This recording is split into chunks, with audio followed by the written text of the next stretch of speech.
Hi, hello, my hopeMORE family. I am so excited to be with you on a Saturday. I mean, this is bonus feature time. This series on love in the time of Corona has got such a great review that we had to add on an extra day. That's right. So I need you to come on, like my Facebook family. Please like and share. Share this on your page. Share this with your group. Make sure you look at the group rules. And for my YouTubers, please hit the notification bell so you can get future broadcasts, as well as subscribe. Starting next week, I'm gonna really start focusing on my YouTube family because I haven't gone in to do search words and stuff like that, but I'm gonna do a better job. Thank you, YouTube family. And for those of you who may not know, on Facebook, my page is hopeMORE, but it's lowercase HOPE and uppercase MORE because it only takes a little bit of hope to make a step towards a greater, more abundant life. The same thing on YouTube channel. When you put it in, you can put in lowercase HOPE, uppercase MORE, one word, and you'll see my face and all the great shows we've been doing lately. So I need you to go ahead and like, share. I'm a production of one. I'm doing it right now. I'm sharing it. Yes. Who needs to hear about love? Who needs to hear about extraordinary love? We're going to be talking about that. Not just the fact that it's love, but your love has been tested, tried and true, and you pass with flying colors. So, okay, all right. And I have a ghost light over here that wants to get bright and dim and bright and then dim, but that's okay. We'll deal with the ghost light. So share, like, share with someone who may need to be encouraged. Maybe they have nothing right now going on regarding relationships. This particular story and what we're going to talk about today goes further than just the idea of loving somebody in the romance. It's about being tested in that. So whether you're a family, whether you're a parent, single parent and a child, whether you're two best friends trying to ride out this coronavirus together by, hunkering down at each other's homes or having movie night in and pajama parties to keep from socializing and exposing yourself, understand that you can get a lot from this too, because all love is tested. So, okay, I'm seeing the likes and shares. I feel you in the spirit. Waiting with bated breath. I need you guys to give James Brown type of cheer to our couple that's coming on today. Well, I'll have Alicia and Joe Sneed, a newlywed couple, but their story is way more than just about the joys of getting married and being in this coronavirus COVID-19 atmosphere. So, okay, I need you guys to say, Alicia, Joe, Alicia, Joe, I want to hear it. I hear you. I feel you. I'm going to bring them on and let them introduce yourself. I gave them a new rhythm. Alicia, Joe, Alicia, Joe. Alicia, Joe. So who's Alicia and who's Joe? I'm being very corny in this moment. Hey. Hi. How you doing? Amazing. Doing great. So, yeah, whoever wants to go for it, go ahead and tell my listening audience about who you are. Give a little intro before we get digging into this extraordinary love. Alicia and Joe Sneed. Let's see. Couple very much in love. Dating about, 2 years so far. Married for about 9 months and how many days? Yeah. 9 months, 9 months, 8 days. So far, 8 months, 8 days, something like that. Yeah. Our love story is a bit different. You want me? Sure, baby. Go right ahead. So, what was it? January 2018. I was praying to God. I'm like, okay, God, I'm in my 30s now. I need to settle down, get right about life. I prayed for a couple of specific things, and then got on. What specifically did you pray for? We're not going to talk about all of that. I just prayed for some specific things, Then I went to the Tinder, swipe left, swipe left. What? I'm sorry. You went to the Ministry of Tinder? The Ministry of the Tinder. The Ministry of the Tinder. Okay. So you swiping. We swiping. Then I find this lovely lady here. Swipe right. She had already swiped right because we. We Oh, you trying to make it feel like you did the first move. Okay, we're talking about an app. All right. I'm gonna let him have that. I'm just saying we liked each other. 2 years later, boom, here we are, happily married. You know what? We are going to get back to this dating on Tinder or any dating app, because what is amazing, without trying, every couple I've highlighted during this love and time of Corona have met on dating apps. That's a sign, Hope. It's a sign, Hope. Hey. Look, the Lord can work in mysterious I mean, ways. Tinder is one that I haven't tried just because I've been on Christian Mingle and been propositioned and sent certain pics of anatomy parts I didn't want. Well, I understand from the kids that Tinder is a hookup. A Tinder is like, where you at? I will say this.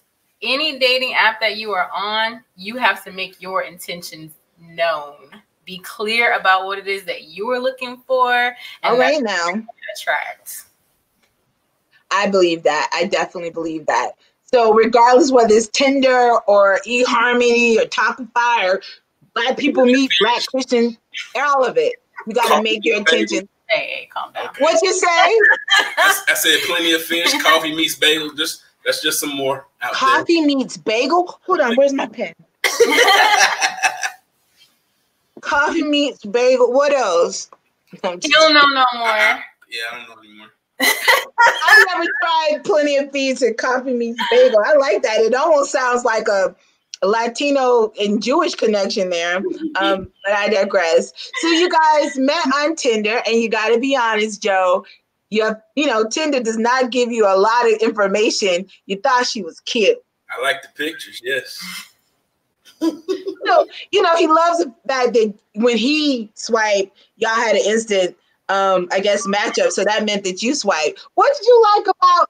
Can I give a little?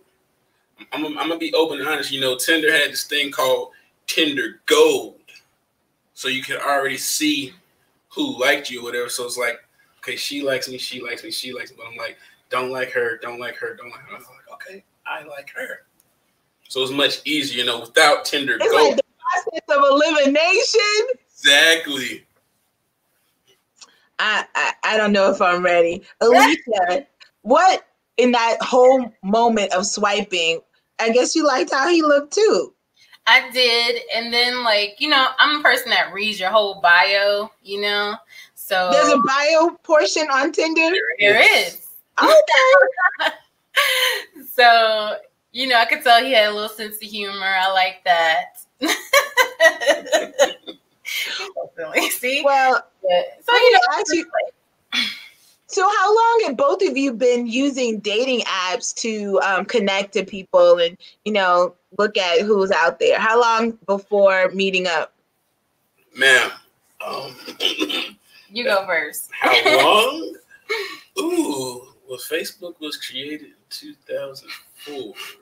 Got on the internet about 2000. Yeah. We're just gonna say it's been a while. Ain't no shame in your game. First of all, what to me is so amazing is that the older I get, the more I realize that the people who I consider contemporaries are much younger than me. So you were born into a world where that was, Facebook. I mean, Facebook came along. What, you were in high school? No, I was a freshman in college. Okay. But for me, I was out of law school. It's like there's some good dating years that I missed out on the opportunity to connect. So there's no judgment. There's definitely no judgment. But I love the fact that you guys connected, and I didn't know it was on Tinder. I even love that more because I got a little prejudice about Tinder. So yes, people, real love could come from swiping left. Okay, yes, it could. Swipe right. Oh, to get the person, yeah. So you swipe right if you like them, left if you don't. Right. Oh, that's why Beyonce is like to the left, Everything on in the box to the left. Okay, next time I'll know. But I did not realize. Okay, so before we go any further, I'm going to skip sequentially a few things because I was sharing with the Steves before they came on. There's so much I want to talk to them about. Like they can talk about being newlyweds and coronavirus. They can talk about how do you deal with canceled wedding plans. They can talk about post-marriage challenges, and then they can talk about so much. But I'm going to try to stay on task because I came up with this brilliant theme, and it's called Extraordinary Love Tested Preparation, Pregnancy, Protest, and Property. That was probably the most corny thing I could push all together. It's sort of like a really quick snapshot of you all's life. And just a disclaimer, you guys, I met this beautiful couple in premarital classes around October, I guess it was October last year. October last year. Mm-hmm. October 2019. Y'all couldn't have told me I wasn't going to marry this person whose name I shall not mention. But if you look further enough on my Facebook, you'll know. I honor him. I do not dishonor him at all. But he was in Tennessee and Kentucky, and I was in Florida. All the rest of the class were in Atlanta with the beautiful, talented, and anointed couple. Yes, Desma and Lord Jesus, Pastor Stefan Bell from Divine Order Church. And because of my intended and my station in a different place, the whole class was done on Zoom. So these people sacrificed. And wouldn't it be funny that we would be the ones who didn't make it to the altar? So I'm used to seeing them. Plans for you, okay? He does. But I'm used to seeing you guys in a box, except for that dinner. Yeah, I've never seen you outside a box. But I'm telling you, from the very beginning, this was the valedictorians of the group. I mean, first of all, from the smiles, from the honesty, it was very obvious in your love story, which we can't fully explore everything about how you guys got together. But I will use the knowledge I have to sort of get us to our 2020 COVID life.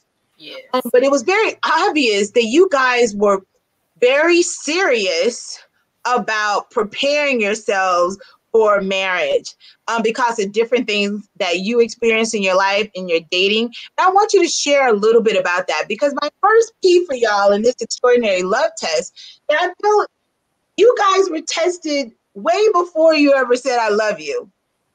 You've been tested by how you went about trying to explore who you would be in a relationship with.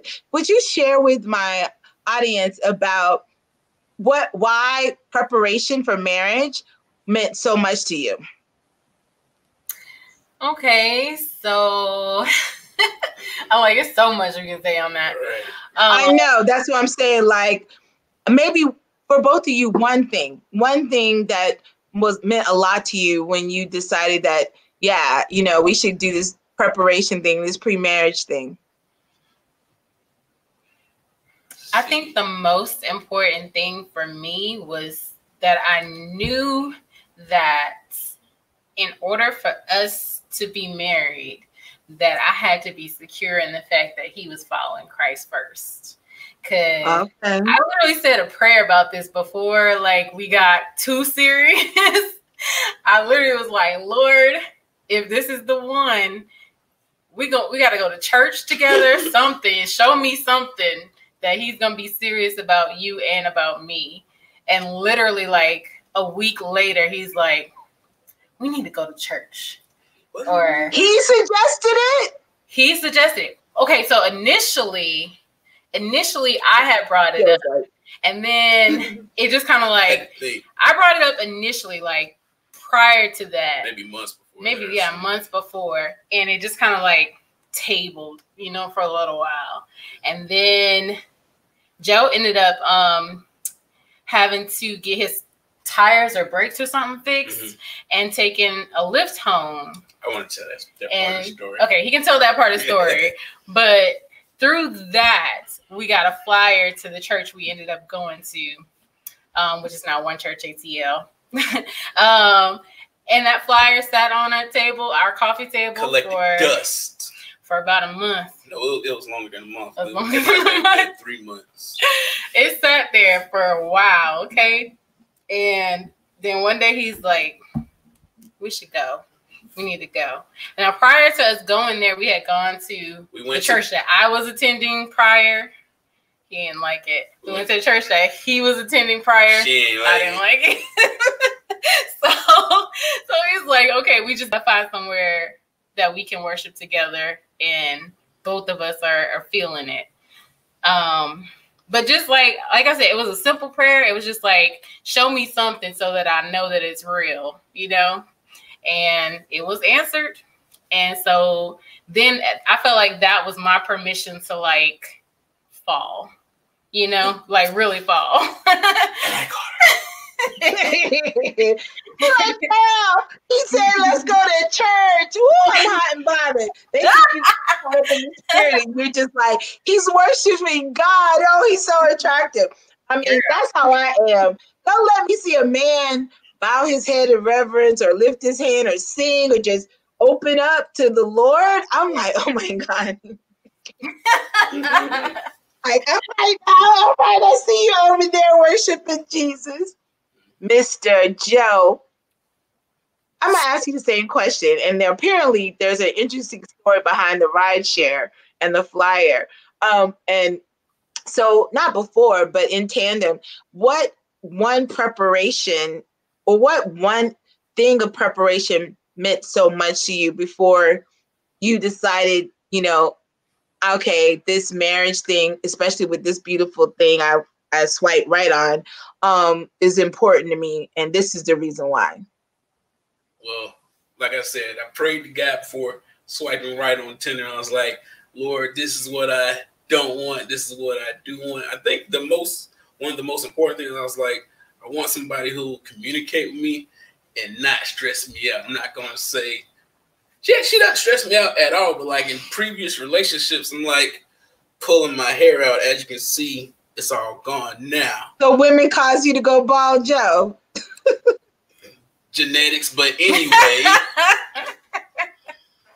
was like, I prayed to God. He brought her in my life, and it was like, when did we go on a first? I think like maybe after maybe a month after we started talking. Yeah, like in April. Mm-hmm. We just hopped up and said, hey, let's go to the beach. And like that whole time, it's like, you know, when you vibe with somebody, it just feels good. And I'm like, okay, I'm gonna stick with her, you know. And it's funny because like we were listening to music and like certain songs we would be singing, and every time the word love came up, somebody got quiet. I was like, so you almost acted like it was the N-word. You were like,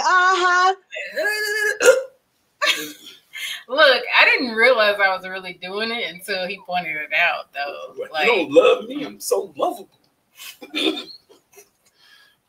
Wow, that is so beautiful. So in all seriousness, and I trust that you are being serious, when you picked up your phone to swipe on Tinder, you prayed, God, help me find the cutie fine one to the right who would be a perfect wife for me, or someone who doesn't cause me to pull out my hair.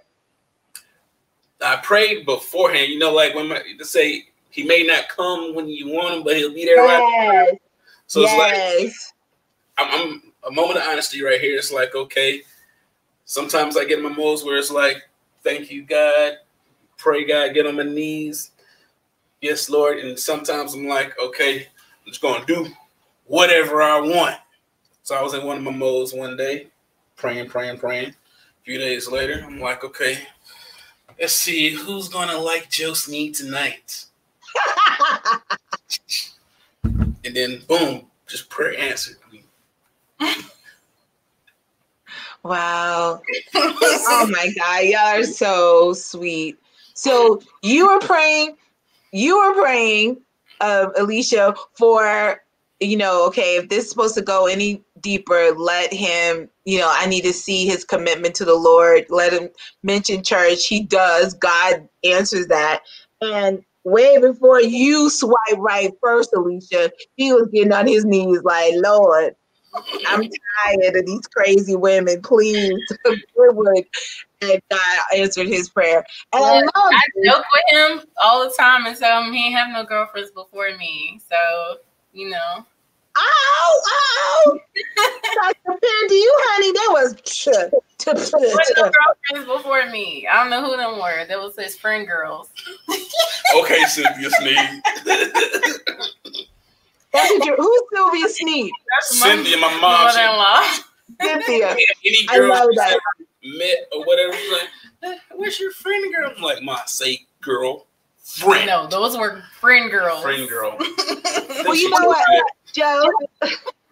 I love your example because so many women, particularly women of a particular age, but because of people's jadedness and because of society's sort of like putting so much emphasis on the wrong thing when it comes to men, we are not often convinced or even think that men, like women, are praying about the right one or praying about marriage. It's just like, and I'm like, come on now, why would God create women who would have a heart to be married and then men who only have a heart to play? But sometimes I think because of a lack of maybe father figures or because of the overly sexualized nature of relationships that are glorified now, that some men are just really sort of lost, or they think that's what they have to be or do in order to get a woman's attention. Like, you don't want to come in and play yourself. You don't want to be, booed up too quick.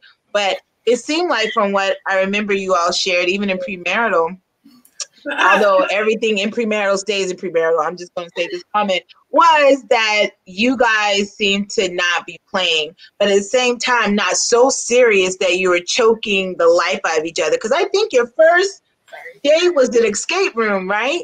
Yes. Mm-hmm. Yes. Didn't have time to be nervous. Just kind of like broke the ice immediately. I was like, I got to see if she's smart, too. Oh. That part, too. If you want to know if your partner's smart or not, go on an escape room date. And if they have patience, that'll tell you that too. Wow, I've never been on an escape room. I've never been in an escape room, period. So I get the concept, but I thought that's a really smart, interactive date because you can go to a movie and just look at the screen, But I thought that was really great. Well, let me move forward.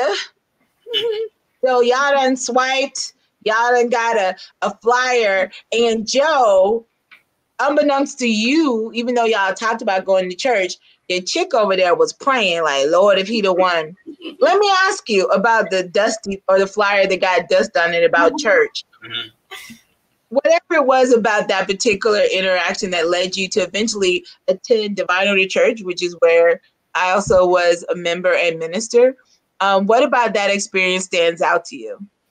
Okay, so the car was acting up real bad. Spent way too much money on it. But anyways, it's actually Elder Elliott. He was the one that picked me up.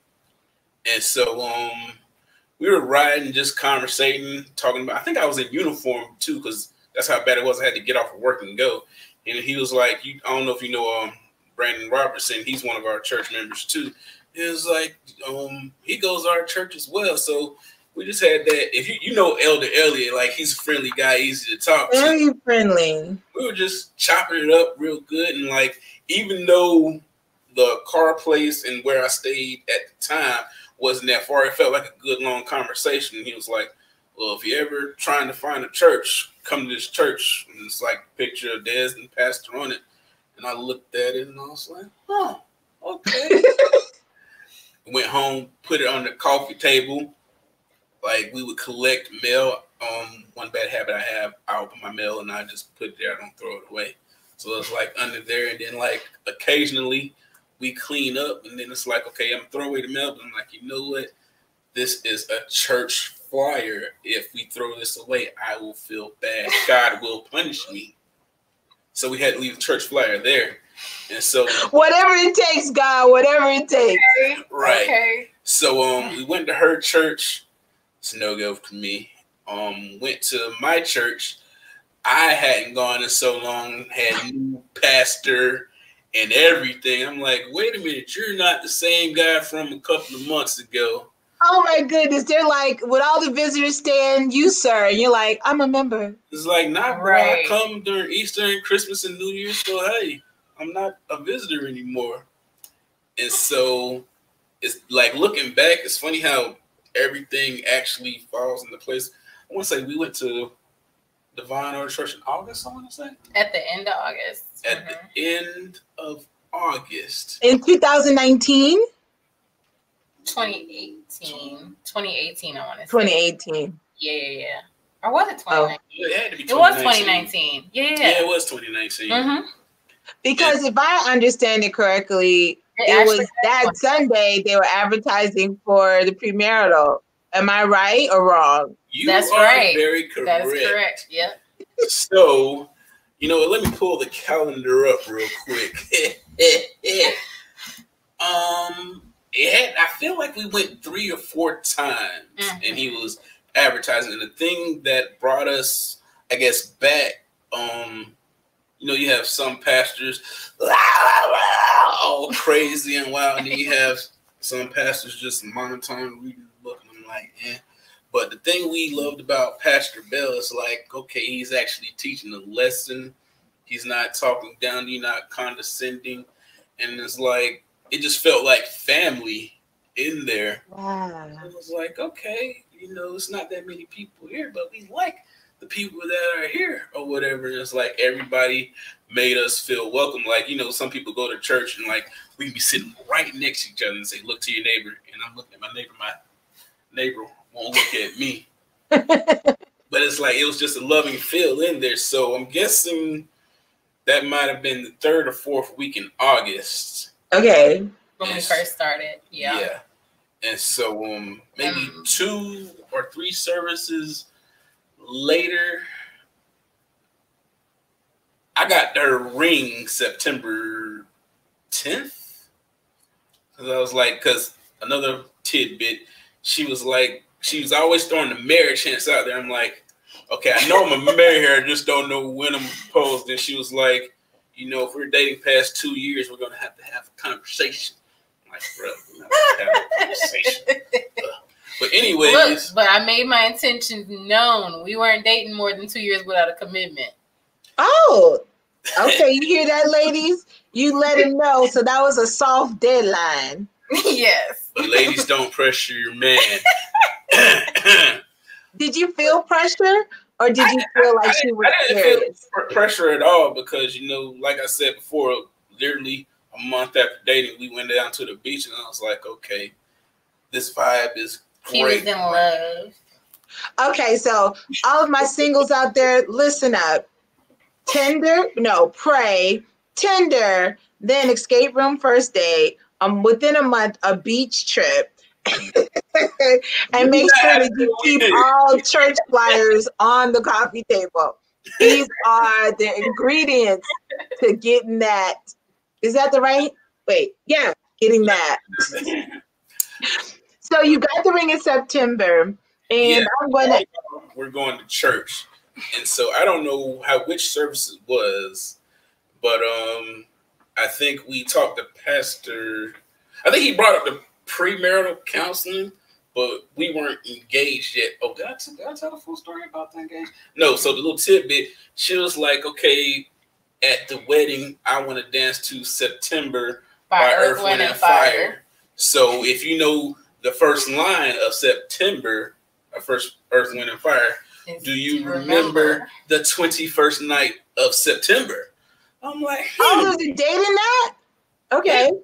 Listen to it when we get done. But anyways, I'm like, okay, I'm going to marry her. I guess I got to get an engagement ring. So I think one day I got off of work and I sent her a text. I'm like, hey, I'm going to help my mom out with something or whatever. I wasn't going to my mom's house. I went to the mall.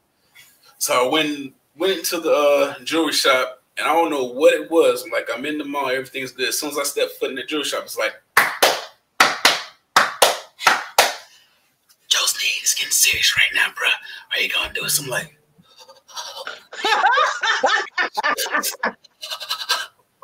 I'm like, okay. And I'm talking to the guy, and then I had the picture. Like, another thing that's good. Do we have our vision boards in here? We don't have 2019 vision boards in here, but she had a specific ring that she wanted. Something like, something like this or whatever. And I'm like, yeah. Another tip: vision boards. Yes, vision I board. already have a vision board. It's prominently displayed, so your intended will see that vision board. That's right. That's I'm gonna get my vision board after we switch up. But anyways, okay, I got the ring, and so I think it might have been a Friday, whenever September 11th was last year. So we went to church the next Sunday, and I forget what pastor said. He was like, "So do you two plan on getting married?" And in my head, I remember this conversation so clear. Okay, I had the ring, and then but like I couldn't let her know that I had the ring, so I was like, and then like to me, it was like he was downplaying the question. I'm like side-eyeing him. She like 2 years about to be up, Buster. I was about to get my butt spanked or whatever. So I don't know if she went to the bathroom or it was the next Sunday, but I went back to him and I was like, it was the same Sunday. It was the same Sunday. Okay, I was like, hey, I got a ring. You were carrying it around with you? Hey, I had to. Like, she's not a snooper. No, I don't know. I think what it was, I bought the ring. I took it to my mom's house. I had pictures of the ring or whatever. So I showed him and I told him when I was going to propose and got excited. But when I got to that car,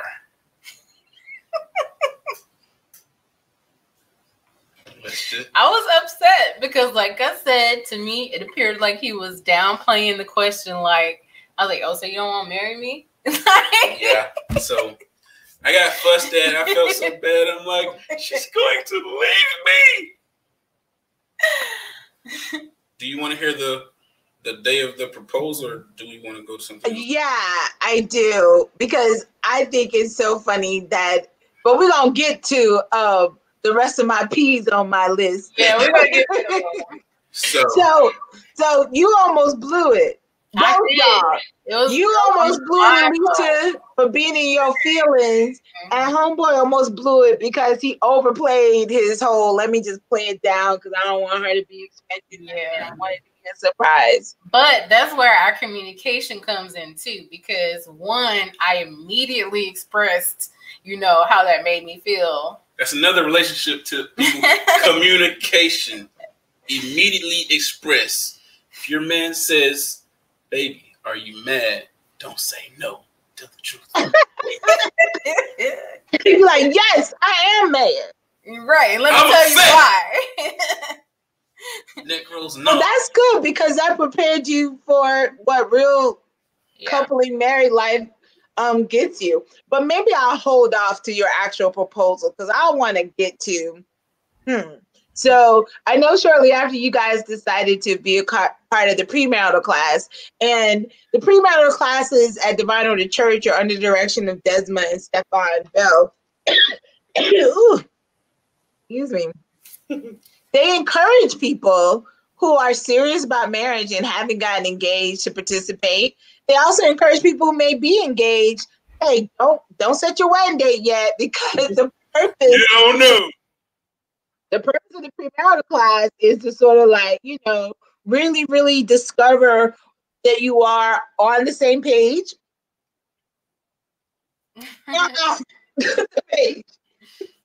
So it takes a lot of faith.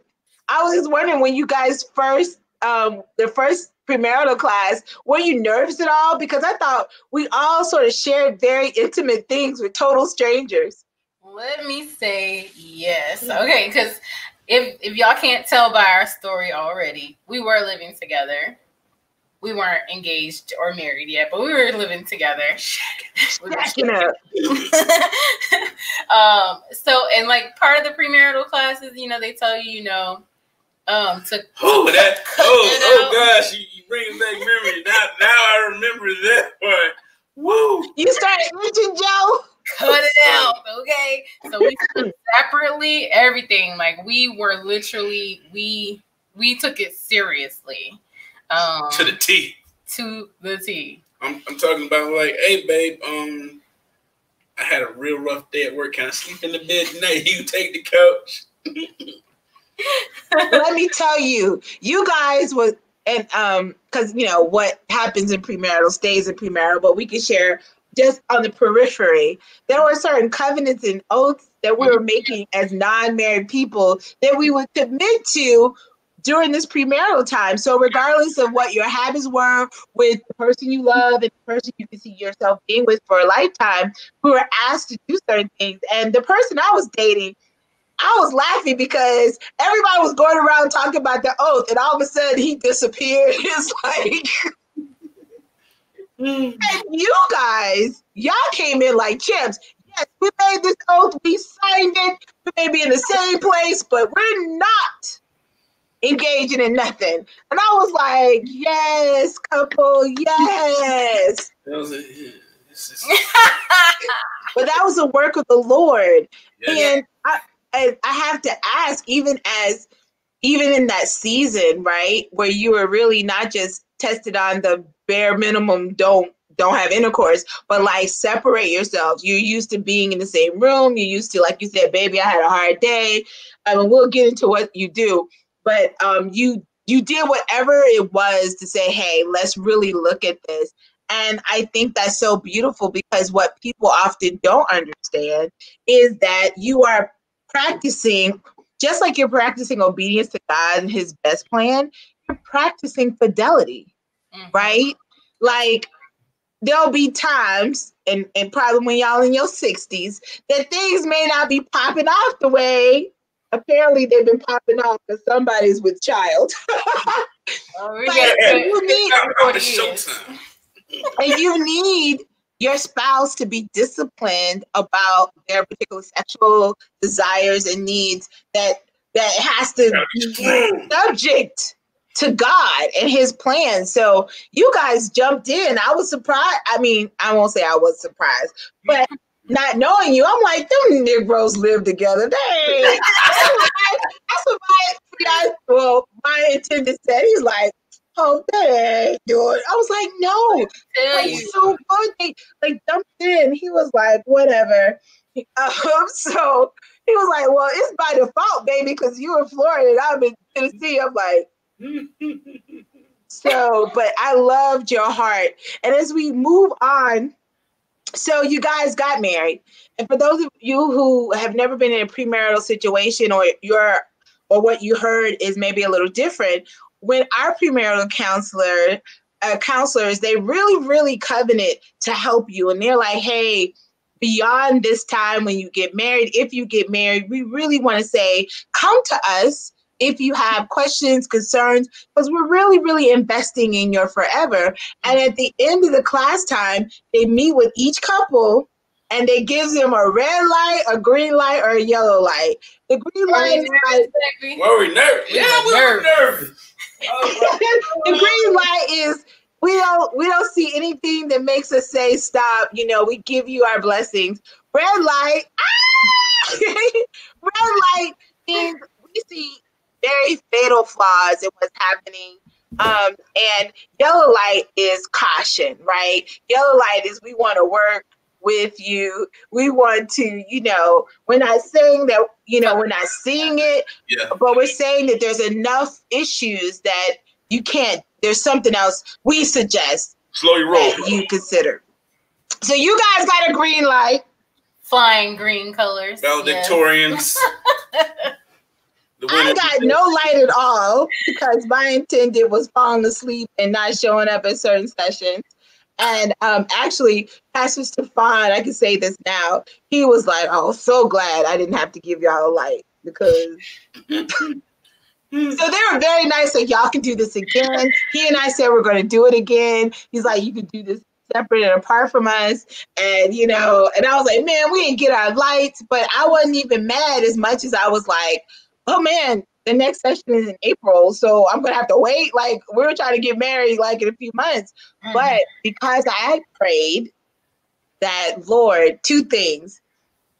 My father's response when he was to come down and spend the holidays, which ended up not happening, and him going through premarital counseling.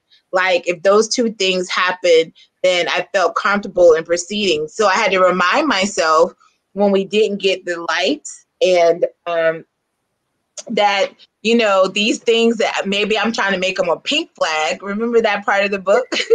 A pink flag, that maybe it's really a red flag. And literally the pictures we took at our closeout dinner was the first time I had posted about my relationship with Mark. And just don't you know it, it was the beginning of the end. It was the beginning. I left Atlanta feeling like this ain't gonna happen. Yeah. And so, you know, but what I really also appreciated is the camaraderie between the couples.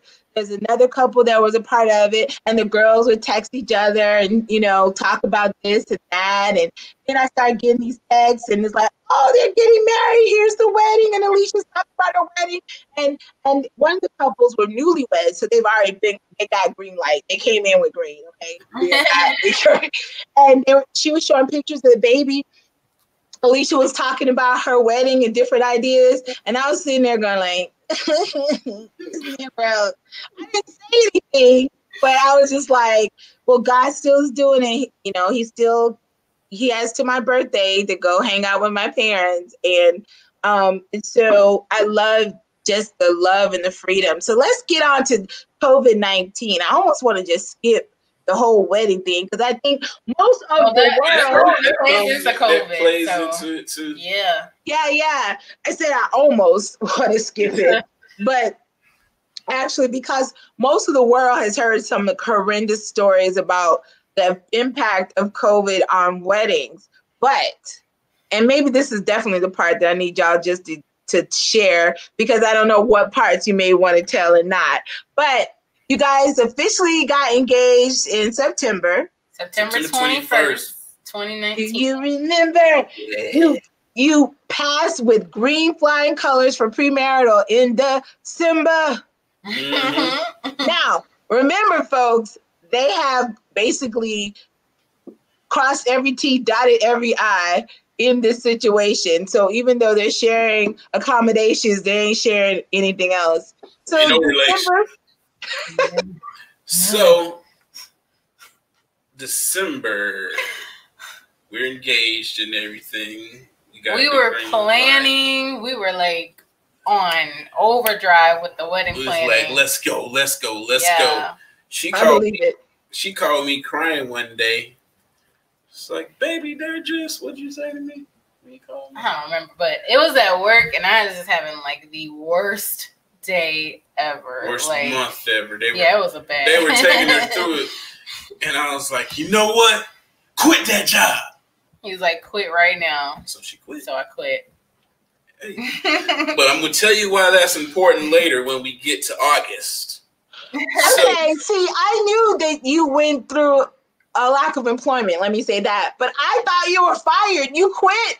You did that. My man got 2 jobs moment, which from Everybody Hates Chris. And could you share with us, Mr. Joe, calling the shots? What kind of job do you do? I am a deputy sheriff, sergeant. So that means I'm a supervisor. Tell folks what to do. So you're not even married yet, and you tell her to quit her job. So a little more, but I have lots of tidbits that I'm going to throw out there. So we catching them. When we met, I was in a certain area. Everything was great. Things changed, and then everything wasn't so great. I think this is another thing that moved us to church too. I started praying to God. Like you got 2 options. You can either go the violent way or you can go to God. So I went to God. I even got a Sneed gospel playlist on Spotify that I made praying every single day. And God moved me. And so when God moved me, the situation he put me physically moved me. So we have, every job has overtime. And most people work 8 hours a day. I was working 14, 16 hours a day every single day. Sometimes come in on Saturday to work some. I was about to say sometimes 6 days a week. 6 days a week. Yeah. So my check went from okay to okay. And so, yeah, so at that point, I think I was, let's see, August. I think I got moved in June or whatever. So everything was straight or whatever. I was like, screw that job or whatever. So I'm about to say, don't say the name. Yeah, I'm not saying any names or anything like that. So, we're engaged, we're planning and everything. But I'm an affectionate type of guy. We love each other. I'm like, baby, like, we got the green flag. I'm tired of sleeping on this couch, So, but I was adamant, okay? Like we went back and forth about this thing for like a good 2 or 3 weeks or whatever, and we decided to elope on January 3rd. Now, let me tell you, I think that's so romantic. I'm really, really jealous because my intended name to not be spoken on this television show no more times. We considered eloping before premarital. We at least consider eloping 3 times between July and when we broke up. And because I think eloping is so romantic. And I think maybe my idea, like you, was to elope, not bring dishonor to God in our covenant. Exactly. Not tell nobody that we eloped. Put on my white dress and, purity, yes, Lord God. And nobody know that we've been maybe for a few months. So, it's like, all right, we done this, we just waiting on the time. And so January 3rd, you guys get married.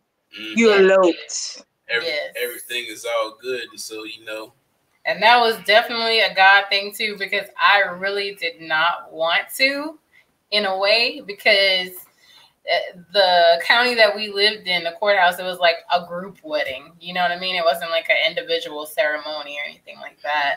And so I was like, but I want our own thing. But then I was like, but we'll have a wedding. We'll have a ceremony. It'll be okay. When was that ceremony planned? It was planned for March 29th, 2020. So let us tell you, hold on. March 29th, 2020. And where was it scheduled to be held? In Jonesboro, Georgia. At an event event hall. We were going to have the ceremony and reception. Same place. And where were your people coming from, Joe? And where were your people coming from, Alicia? My people were coming mostly from Louisiana, some from Texas. But like our parents are in Georgia now. So most of our families in Georgia. So I guess Louisiana was the furthest anybody had to come, aside from friends from school and everything. Okay. So now y'all officially booed up. Now you got to protect the love of friend. January 3rd, you're trekking along. And at this time, you're not working, Alicia. So you get to make, were you cooking? Was he coming home to hot meals and all that stuff? Were you trying to be Betty Crocker? Look, that was me. That's me though. I still do. So business. I have a business that was starting to thrive, was starting to do so good, and then COVID. But it'll come back. It'll come back. So you started catering? I was not necessarily catering, but I did some baking. I'm a really crafty person. Sweets for my sweet events and treats.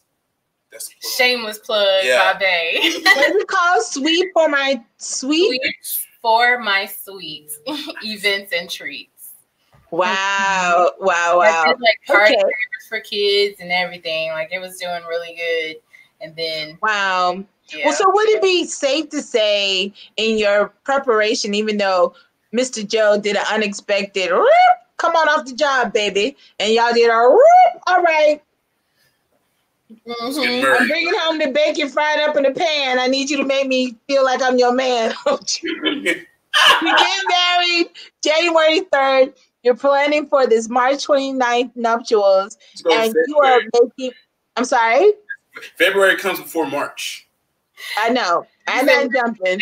So you had a plan. Yes. And now, it almost sounds like y'all more traditional, like old school couple. You have the wife at home. She may be having a cottage industry, but you're not stressing out about having to go get something. Your husband is a police officer, deputy sheriff. Yeah, get it right. Get it right. It's a difference. Get it right. Deputy sheriff, he going out fighting the bad guys and coming home. And I mean, I just smell right now, your home smells like good, delicious treats for your sweet sugar. Sugar. So let me tell you, I got my second P coming. And I don't know which came first, the P in that P or the idea of what's happening with COVID, or pandemic. I didn't put that P in. So you talking about the which pregnancy? You talking about the pregnancy? Yeah, that's where February comes in. Yeah. You know me? So I got this part, baby.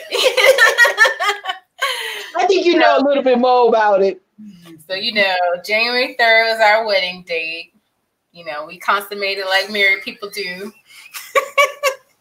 Then, maybe a few weeks later, I'm like, Mother Nature didn't come visit us, so we're like, "What's up, Mother Nature?" Just wait a little while longer. My body be funny sometimes, so I wasn't too concerned. But Valentine's Day, we were going out. We was getting all dolled up and having a nice date, and I was like, you know what? Before we enjoy some adult beverages. Or have some wine or other refreshments, let me take this test. Literally 3 hours before we left. I'm in there chilling here. What did you say? I heard a scream from the back. I don't even remember. I was probably oh my God or something. Oh my gosh, I'm thinking she hurt herself. So I'm literally in shock. He come running back there and is I show it to him. So we found out on Valentine's Day that we were expecting. We also saw Pester and this. It just so happened they went to the exact same restaurant that we went to for Valentine's Day. I was looking at him like, that look like this, but I don't see Pester. But he was there. It was him. He was just leaned back just a little bit. Wow, what a wonderful Valentine's Day gift. Yeah. You screamed because you were shocked. I was shocked. You were not shocked. You were screaming because you were happy. No, I was in shock. I was happy. Don't get me wrong. I was happy, but I was in shock. And Joe, what about you? What was your first thought after you knew why she was screaming? It's I'm about to be somebody's daddy. That seems so long ago now. It does. I know, right?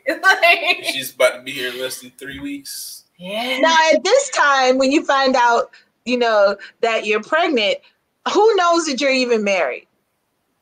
Our moms. Our moms. That was it. That was it. It's because that's good. Y'all got the witnesses.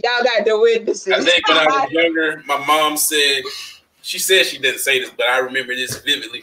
She's like, you can't get married without me being there. So I was like, so another thing we had about doing the elopement is she didn't really want anybody there. And I was like, my mama gotta be there. If my mama's gonna be there, your mama gotta be there too. Mm-hmm. So they were our confidants. They were the only people that knew. Mm-hmm. But when we found out, what? That's classy. And I have to say, as it related to the 3 times me and my ex considered elopement, he kept insisting, if we do this, I gotta get your dad's blessing. And I'm like, no, you can still get it. Just act like it matters. He's like, I don't want to start a life with you in secrecy. He has to know. So I, for whatever it's worth, I'm really grateful that was a block. I was just like, listen, I'm not trying to bust hell wide open with no premarital sex. So let's just go ahead and we old. Let's go ahead and get married. So you're pregnant. He didn't get my dad's blessing, but he did it before he proposed. So it was ask a sister, a mama, and a daddy. You did it right. So now you find out you're pregnant. You are pregnant, mama. You are pregnant. So excited and shocked. Huh? I said in the middle of wedding planning. In the middle. Yeah. But I guess in some ways you're like, well, at least we're about to get married in a short time. So, you know, some ladies lose weight the first trimester because of throwing up.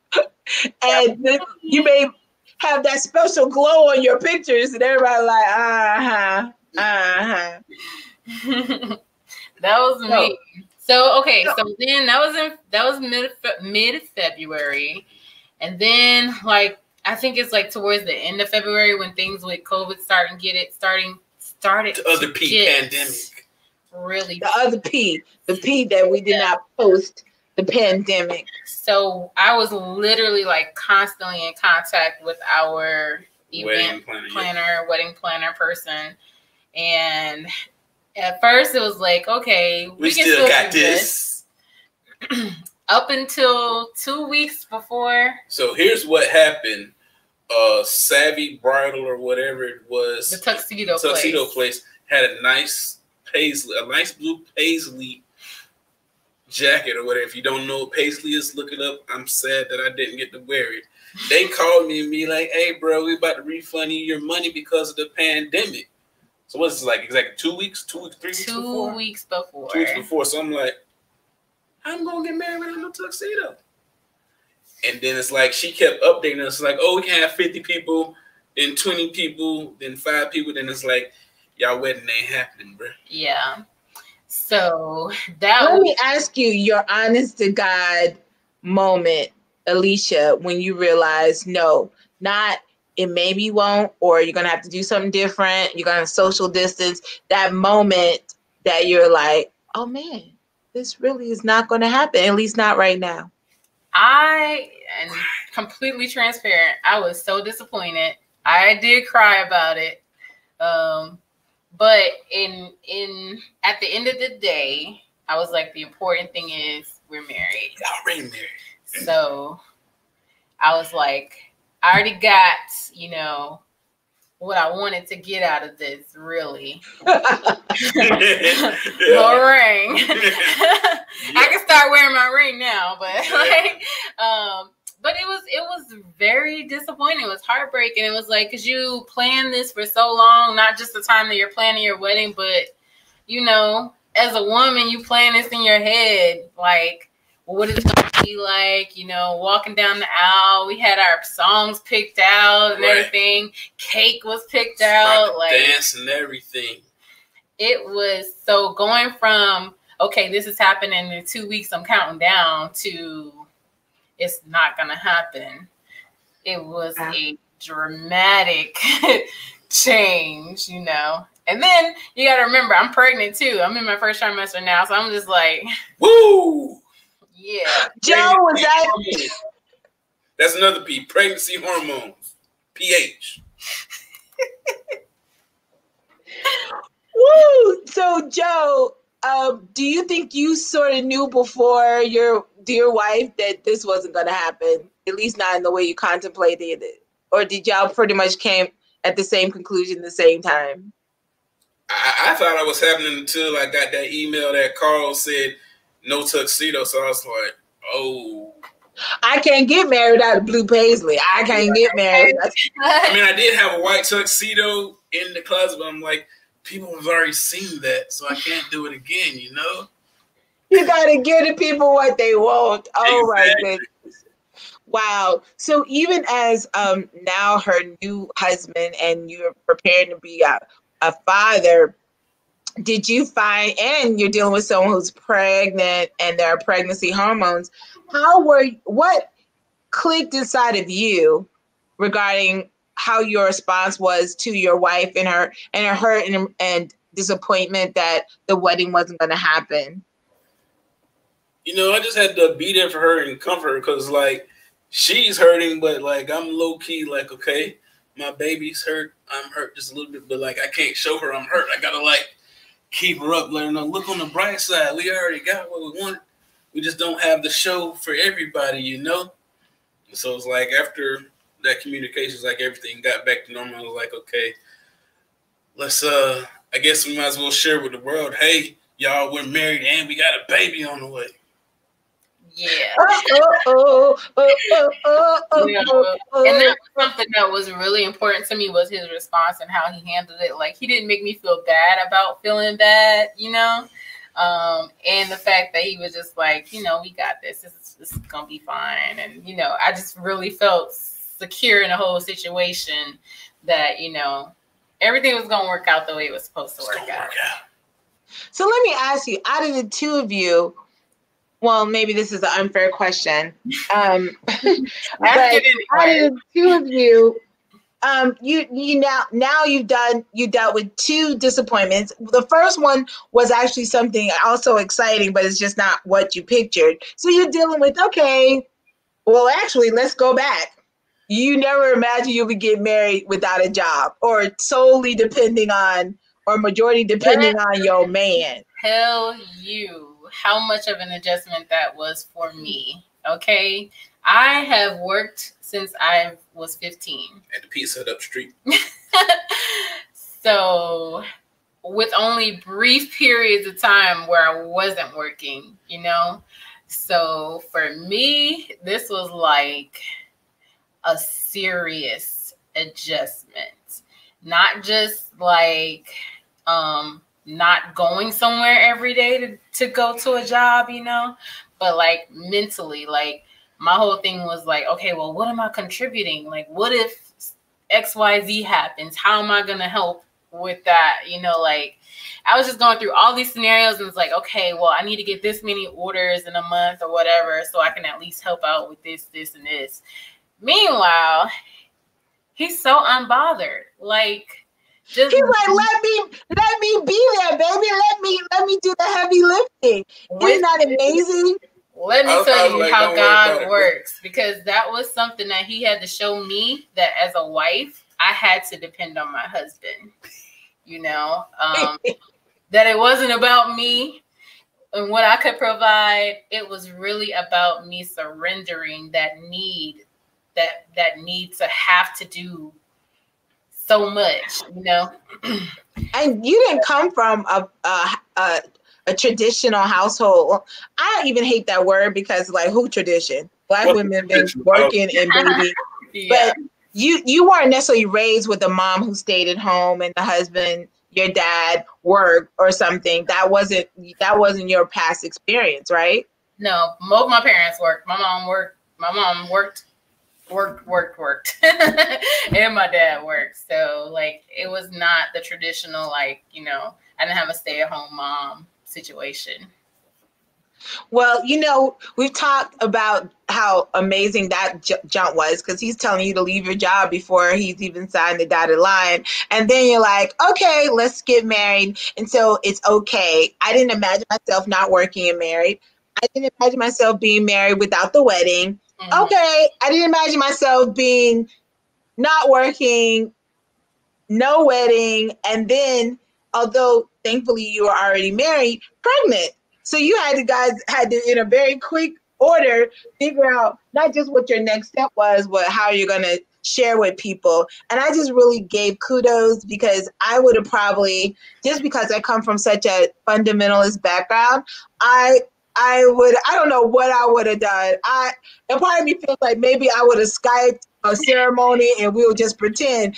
I was just like, people are so petty, but I loved it. What it felt like to me when I heard both, hey, we're not getting married, but guess what? And guess what? It was like, you know what? Perfect love casts out all fear. Yes. They're honorable. They ain't got nothing to be ashamed about. It's your problem. Like, okay, well, and I just loved it, because I was like, okay, Hope, you would trip about that. And maybe that's another reason why, you know what I mean? Like, as long as you two go straight and mamas are straight, everybody else take a leap. So, so we got to our pregnancy. We talked about the pandemic. And plans being thrown out the window, which is one of the themes I thought about. Just throw the plans out the window. But God was really putting in your heart, like, that a part of you being his wife did not necessarily only be about you serving his needs, that he, as your husband, serves you. And I think people often don't have that opportunity, first of all, because of whatever situation. maybe just financially that's not doable. But, most Black women, I would think, and a lot of women, period, don't even have the option not to be in the traditional workplace. So you allow God to bless you that way. So in that one little decision, God has shown us how that one decision was a part of a bigger plan in a bigger way. Because the job that I was working, it was physically demanding and it was quite stressful. So being pregnant and doing that job, especially because, like we said, my first trimester was, child. Do you mind sharing your age? I'm 35. Okay. Yes. When did you turn 35? I turned 35 in August. Last year? This year. Oh, no, this year. Mm-hmm. So you were 34 when you got pregnant. Mm-hmm. So I laugh as a 46-year-old who still desires to have a baby that I understand they start calling it geriatric pregnancy at 35. Yeah. I was like, they're going to call mine atrophy pregnancy, I guess. I don't know what God has for me. But yeah, so this is your first baby, and it's both of yours first marriage, right? Yes. Both first. Should I say your only marriage? Hallelujah. Only marriage, that's right.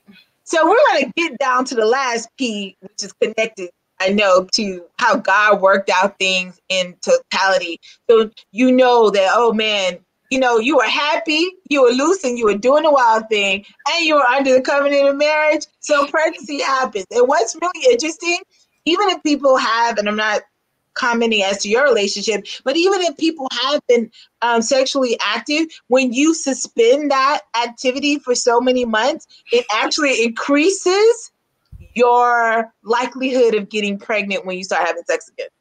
It's just crazy. First time. Yeah, it's almost like your body's like, oh, okay, what we doing? Okay, you ready? Literally. That's why you do see that it is true that a lot of, especially younger people who sexually experiment without protection, is not unusual that they get pregnant the first time. Like literally your body's like, oh, it does what it's supposed to do. Mm-hmm.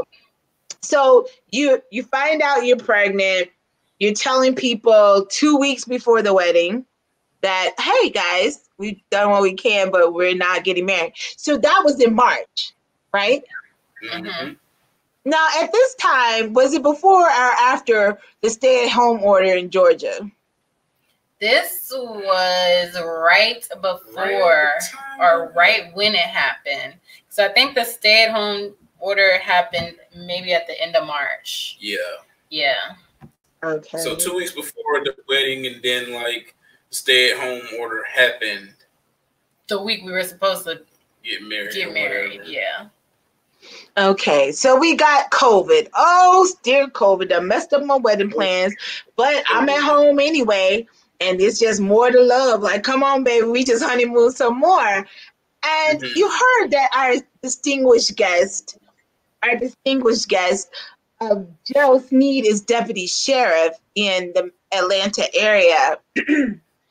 It's so interesting how COVID caused so much consternation, but then in the middle of people trying to protect their lives from a virus, there's violence breaking out. And I say breaking out, there's violence being recorded. There are people screaming Black Lives Matter and getting in the streets. And then there's some fractions who think, oh, that ain't enough. Let me get a Molotov, whatever. Let me get a homemade bomb. I don't know if you've ever seen that live, but it's not cool. It's not cool at all.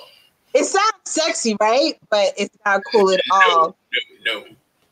So all this is happening. So the world is supposed to be quarantining in, but people are protesting, and then people are going to the left, which is wrong. To the left is better. Yeah. So let's talk about protests. And I use that P just collectively to deal with, the response to the killing of Black men at the hands of police officers. And this is not a political show. I mean, yes, we are, but this is not a political particular segment.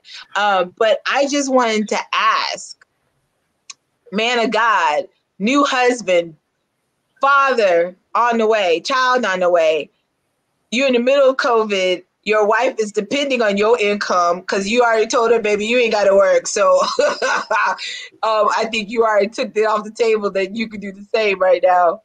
How did it feel to be called out to what looks like hell breaking out all over the city of Atlanta and leaving your wife behind? Just to clarify, it didn't look like hell. It was hell. But I'm gonna back up just a little bit because every month has an important piece to it. So Okay. April and May, this is gonna come back around to me telling her to quit in December. So April and May, when COVID is hitting, everybody's supposed to be staying at home. Congress passed the CARES Act or whatever, and so everybody's talking. It's like, hey, Steve, you can take this out, take this out. Everybody's like, let's get some money out of our 401s, blah, blah, blah, blah, blah. I'm like, bro, I'm not messing with that. And then after a while, I was like, okay, if I do this, I'm not going to take $100,000 or whatever out. But I'm like, I got $5,000 left on my car or whatever. And like the way the economy was going at the time, like, it's not a pension, so whatever you got in there, once it's gone, it's gone. So I'm looking at it on the app, and then everybody else, they keep talking about it. It's like their money went from this to like straight nosedive. So I was like, let me move a little bit of some of this somewhere else. So, our other church member, Rhonda Jones, works for Edward Jones. I was like, I talked to her for a good 3 weeks. So I was like, what should I do? And so something just led me. It's like, you know what? Let's do this right here. Let's pay off our car, pay off a little such and such. So that's April and May. So I'm like, okay, we're even more comfortable now that $300 coming out for the car payments. It's over and done with. Then the George Floyd shooting happened. And I don't know if you've ever worked 21 days straight with a vest on in the hot summer sun, but it's not pleasant at all. I can't say that I have. I've worked 21 days straight, but never with the hot vest on the outside with people yelling at me. Yeah, people yelling at you, cussing at you, seeing people with AR-15s walking the street, not knowing if they're going to shoot you or what's going on. Having tear gas fly. Tear gas will be shot like maybe 500 feet away, but the way the wind's blowing, all up in you. Not only that, keep in mind I'm a supervisor, so it's like, okay, I know I don't want to be here, but as a supervisor, you got to ask your folks, hey, y'all got to come into work too. So just dealing with those attitudes and everything all together, it's like, okay, another PTSD set in. It's like, what am I doing here? And it's like, I'm pretty sure you follow my Facebook. Like every night, I was like, okay, yes. I was grateful, and I was grateful here in Florida just to see you like check in and check out. Yeah. And every time I saw a new crowd, I was praying for certain people, especially as a criminal defense attorney, and having friends like, we're going down to and we're jumping. I'm like, you guys, they need you on the outside, so they don't need the attorneys on the inside. Thurgood Marshall, I don't think I've ever seen him in a march that was considered potentially to go into a riot. But no, that was such a serious time as an observer of what you were going through. Let me ask you, mama to be and wife, what learnings did you have, or maybe what one or two learnings did you have in being faced with, basically seeing your husband go off into, as you said, hell on the streets of Atlanta? No, these are a lot of P's. I'm about to give you two more P's. One, I already prayed for my husband, just as a wife. That was on my vision board too, to make sure I pray for my husband. But when I tell you fervent prayers, it was some fervent prayers because it's just so much uncertainty with everything that was going on. And I just wanted to make sure that when he left the house, he was covered, So I definitely learned how to pray for my husband better. And then the second thing was I had to really be his peace because Oh, come on now. That's what she got to think. She's peace. Peace. It was so much that Peace. he was dealing with on the daily, you know, that when he came home, I wanted him to be able to lead that. Well, I don't know why I'm tearing up. Hormones, pregnancy, y'all. But like, no, that's worth tearing up. That is worth tearing up. Because it was just like, I wouldn't say worried really, but it was to the point where he was going to work normal schedule and then it would still have to go back to work, you know? So I knew for one, he wasn't getting enough sleep. At all. And I knew he didn't want to be out there, you know? So I'm staying up until whenever time he comes 12, home. 1 o'clock every single night. Till he came home, I was up, you know? If it was 12:30 and he wanted to eat something, I made sure he had something to eat when he came home. Like, I was just doing what I could to be some sense of normalcy, you know? Peace. I would be praying for you and considering like, oh man, she's pregnant. God keep her at peace while he's out.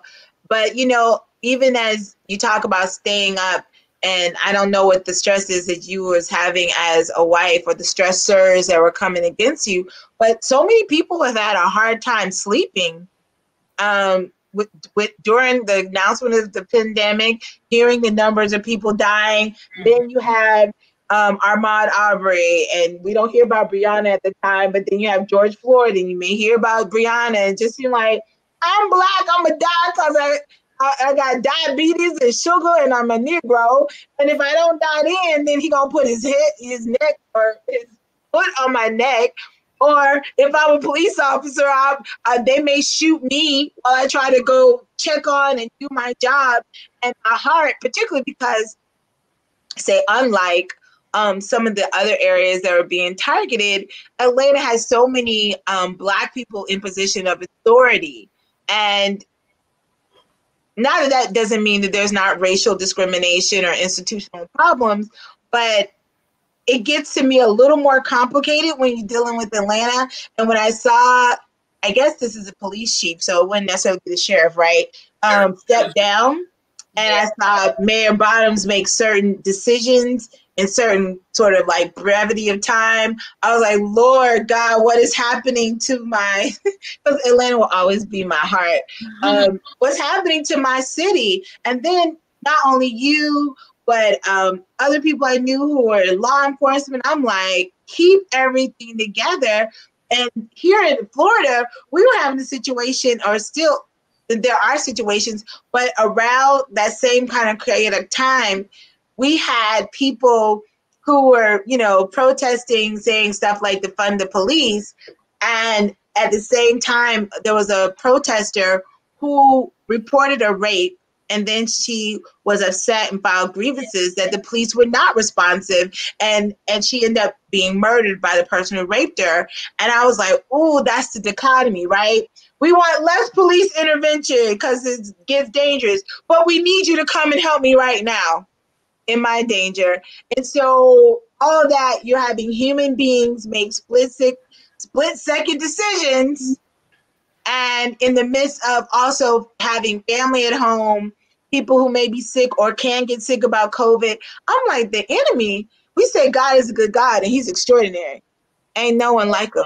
But the devil is a good devil. The devil, he knows how to do it, don't he?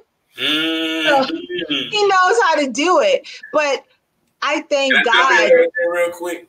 Yeah, do. So, you know, everybody's protesting the George Floyd thing, and things start to slow down. And then, you know, in Atlanta, boom, Rayshard Brooks. It ramps back up. Yeah. So, yeah. Right when it was starting to get close to calm again, then the Rayshard Brooks shooting happened. That devil be deviling. And yeah, he was right back on them shifts. But I guess one of the learnings for you, or not learnings, one of the things you got to exercise is that praying wife, that praying spouse. And I don't want to undervalue or skip over that power of bringing peace. One of the things that I learned in our premarital class that I used to think my ex was overly concerned about was like all he wanted was peace. All he wanted was peace. And then in premarital, I remember Stefan Bell's like, you know what a man wants? He wants peace. He wants peace. And then you're like, I wanted peace. I wanted when he came home that he left that stuff on the outside. And say what you will. I'm a Spelmanite. I believe in working women, especially if that's what you want to do. But I do, and I see the merit that in a world, especially the kind that we live in, to have a spouse who has the time to champion homemaking and keeping peace, because that person not also in the world having to fight dragons, and then your husband's in the world fighting dragons, and y'all come home and y'all both like, I need a shoulder rub because we both been fighting dragons. Like, I can see the benefit, especially when the economy was better and having single income was more available, that I can imagine how it was easier to preserve and to generate peace because you didn't have, and I'm not trying to say it's the woman's responsibility or the man's responsibility, but somebody needs to help champion that, because the way life is, everybody can't champion everything all the time. It's great that, both y'all probably can cook. He's been single a long time. Y'all both can clean. He probably still does. The way you guys, your best friendship is so obvious. I'm sure that's the case. And I'm sure that he values what you give, and it's not about your dollars. But I'm just like, the way you talked about praying for him and bringing him peace and making sure he has something to eat at 12, I'm not lesbian at all, but I'm like, I want a wife. That sounds really nice. That sounds really nice. I need a wife to come bring me peace. Swipe right on Tinder.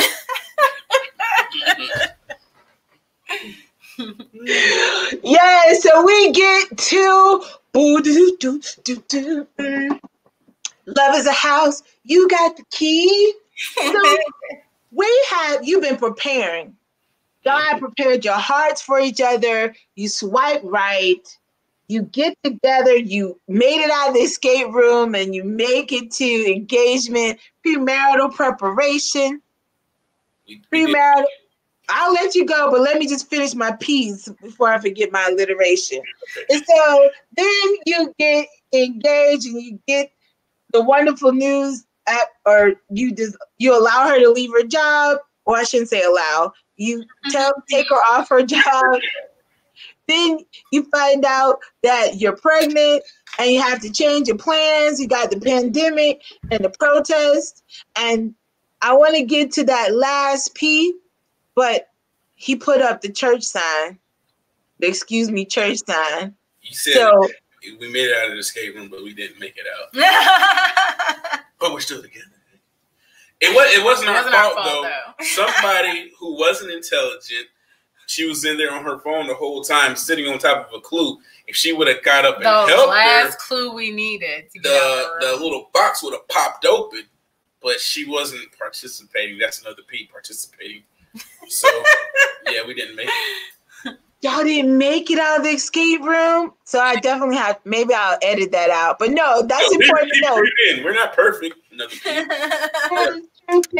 Truth is. So you got this beautiful pregnant woman waiting for you to come home, and waiting meaning that she's keeping herself busy. She's doing what she can to create peace and pray for you. What you say, babe? I say watching HGTV. Watching HGTV. Speaking of HGTV, there's some things that came down the pipeline, because a few weeks ago, I saw somebody taking a picture with like a so let me see. First come love, then come marriage, then come the baby with the baby carriage. But I would say, and then comes a mortgage. Tell us about this last P. Okay. Yes. Purchase. Come on with it. Yeah, purchase. Okay, so we have that P been in play for a minute though. We have June, July, and August. Like I said, every month since December has a story to it. So our lease was gonna be up. Our lease was up August 30th. And okay. So June, she's like, I want to move in the house, and in my head, I'm this was before June, because we actually started looking in like March. We started looking in March, like on Zillow or whatever. We were play looking in March or whatever. You know, everybody has Zillow. Like, oh, I like this house. And then somebody buys a house and you get mad. Like, why'd you buy my dream house? But was it May? It was May because that was right when the protests started happening. We were supposed to go look at that houses. Remember? Mm-hmm. Yeah, and then I was working 20 plus days straight. PTSD, another P. But anyway, June, we somebody's at work looking at this homesforheroes.com. I was like, hey, what's that? I look it up. I go on. Boom, we get a realtor. So we find a house that we like. Somebody buys it. Yeah. We find another house that we like. Somebody else buys it.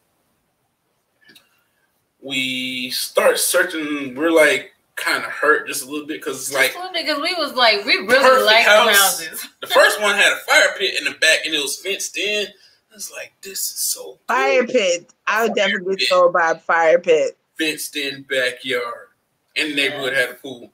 Not just any pool. It was like a whole No. This was the first. This is Arbor Way. Okay. That's the fire pit one. Yeah. The second one, nice, lovely house, walk-in closets, big tub, pool, whatever. Like, we knew it was our house because the lady was a baker. She left cupcakes. She left the strawberry cupcake. I was like, Alicia's a baker too. This is our freaking house. Not only that, you know, most neighborhoods with HOAs have little pools or whatever. This place right here. It's a little mini amusement park up in there. They had a nice slide, little mushroom fountains. They had a clubhouse. They had They had a country club with a golf course. Walking trails, nature trails. It was like perfect. So and someone bought it.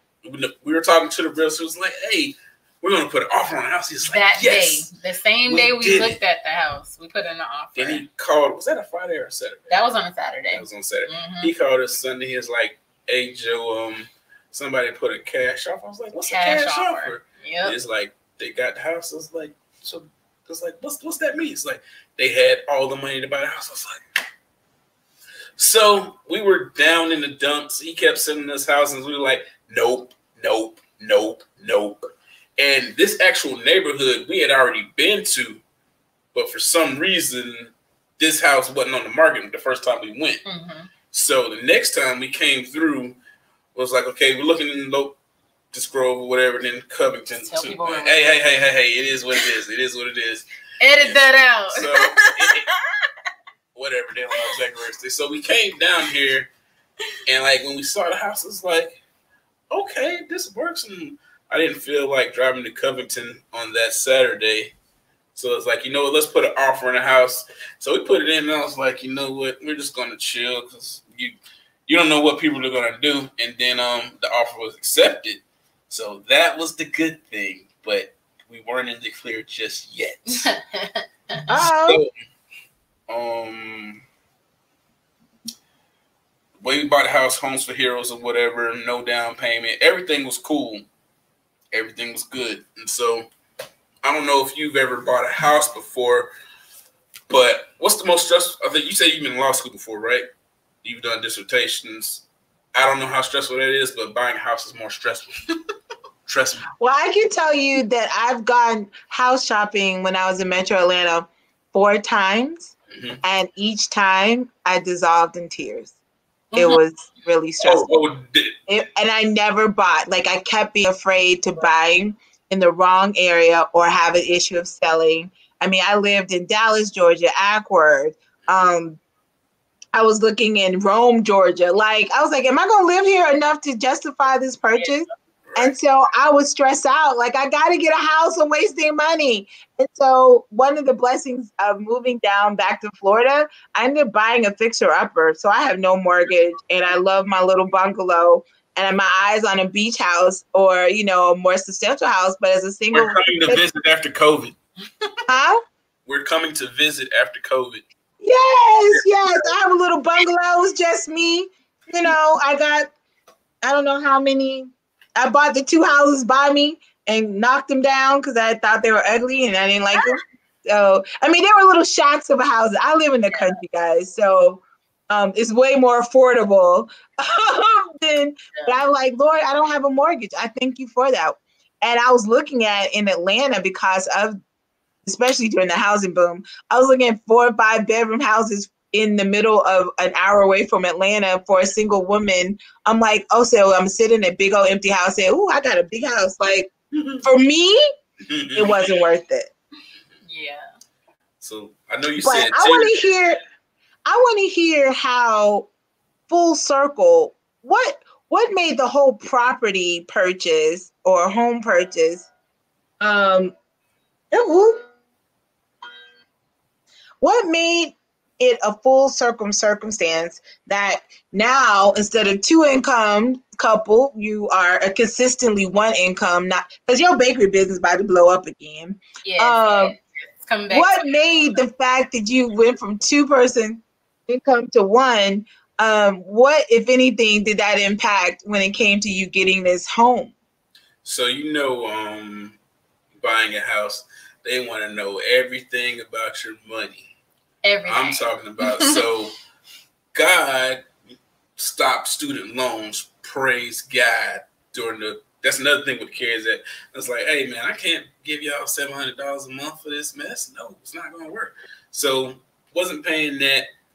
Went to buy the house. They want to see my last 2 months bank statements. I'm like, cool. I got the student loan money here. It's like, hey, I'm balling out here or whatever. So they keep asking questions. And like, is your wife working? I'm like, no, she's not working. Well, we need to know where the last place she worked or whatever, if she's still making money, blah, blah, blah. I'm like, what is all this? So it's like question after question after question. And then like maybe a week before, maybe 2 weeks before, they were like, we got to make sure her old job wasn't answering the phone at all. They didn't answer the phone when she worked there. So they're definitely going to answer when she wasn't there. So they couldn't verify if she wasn't working or not. So the lender was like, hey, if she's working and y'all making this much money, y'all ain't getting the house. Like we would not have qualified for the loan if we had 2 incomes. So, or we had our 2 incomes rather. So God told Joseph to tell Alicia quit in December. So when August came around, she's not working and they can close on this house. Full circle. see that? You see that circle? See that circle? Oh, yeah. I see that test. I see that test. Joe, you are definitely a man's man, but I see that test. Man, baby. You're a man's man, and you your woman's man. When you trust my plan, say that again because I was talking over you, and I want my audience to capture that. Now, what was I telling you? Come on, sister. I said this is what happens when God says trust my plan, because when He said quit my job, I didn't know any of the stuff that had happened from the time I quit my job to now would happen. You know, I didn't know how important it would be for me to be home being pregnant in the first trimester. I didn't know, especially once COVID became a thing, a pandemic became a thing. I have asthma, so I'm high risk. So being out in public working really wasn't going to work for me. So especially in America. Yeah, you know how these people are.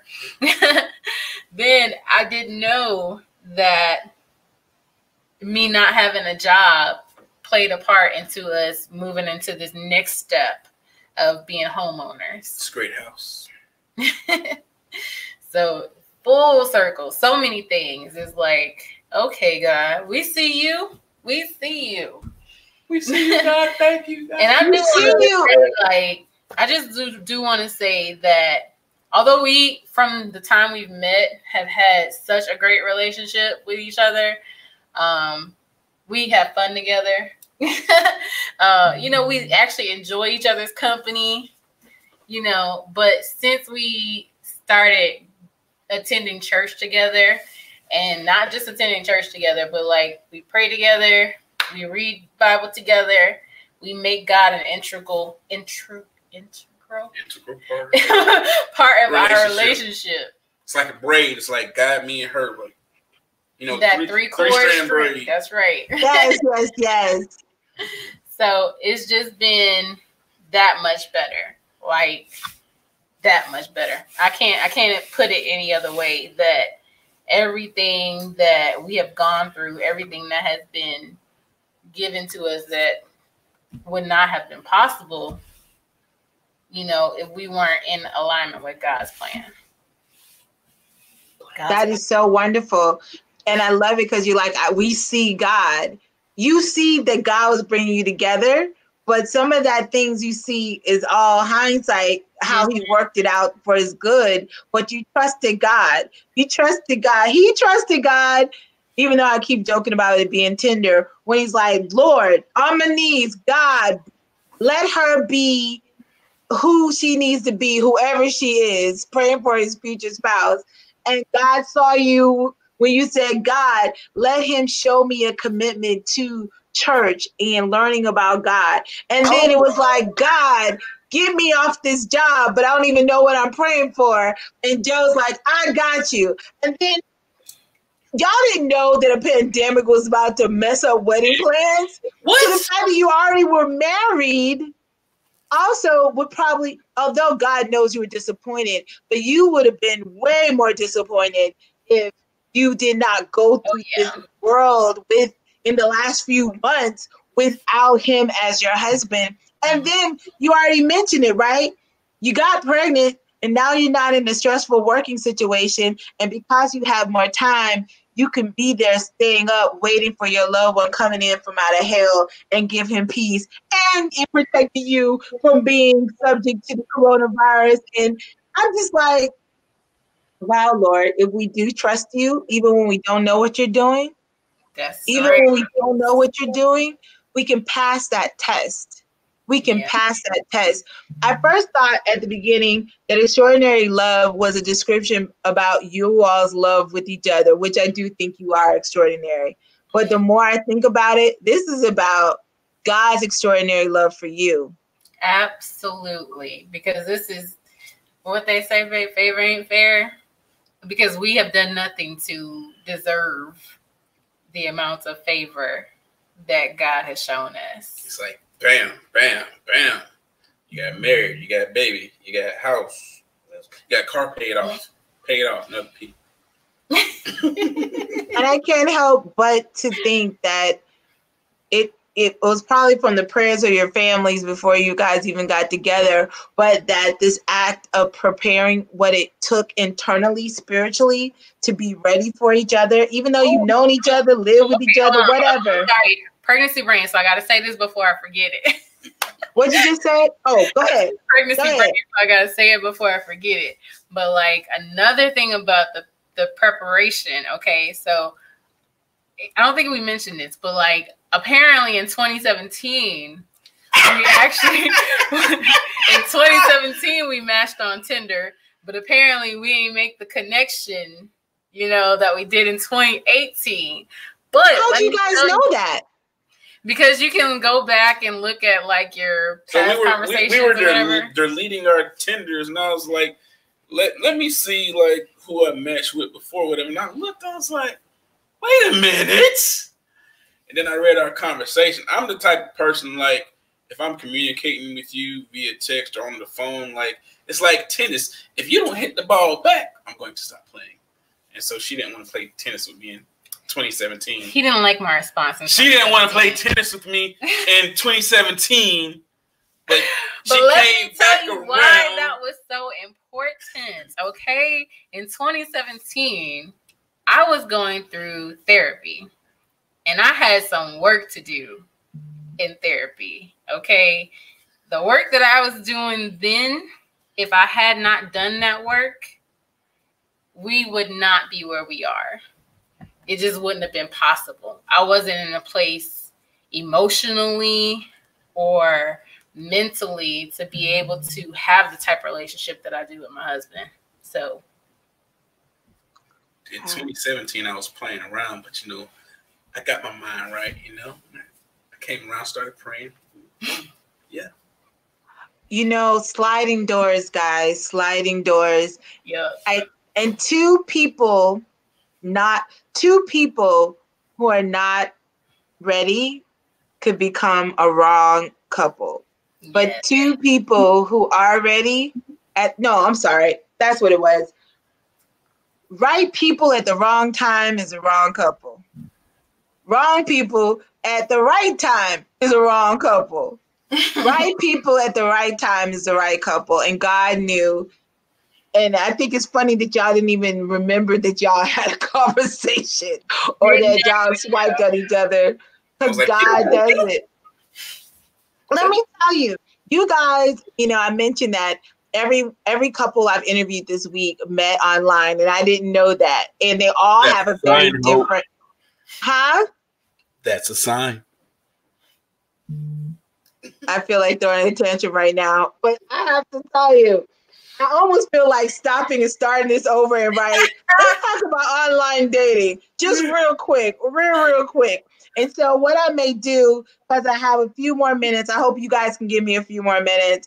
I don't know. I've never done this before. And since I'm going to be editing this, I'm going to see if I can take myself off, because I'm liking how it looks to just have you two instead of me sitting over here going, I'm like, I should have done that, because that would even make it easier to edit. Like, I don't have to be in this shot. I want to be like, what's the guy, Vlad TV, where you just hear a voice. What was my point? So what I think is amazing, that even though every couple I've talked to, and I even talked to one couple that I wanted to highlight it, but they got engaged last week and they haven't told people. So I ended up not being able to bring them on the show. But every person who met online, a majority of them end up finding out that they were passing sliding doors.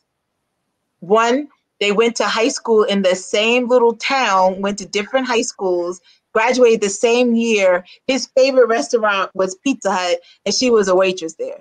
Wow.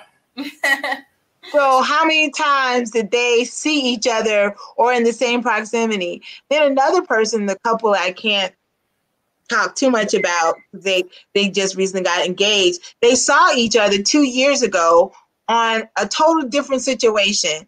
He at the time was like, oh, she's cute and she has a great personality. He said, hey, next time you're up here, you got this. But there was never any love connection. And they were Facebook friends. You know how that is. How many Facebook friends do you really know?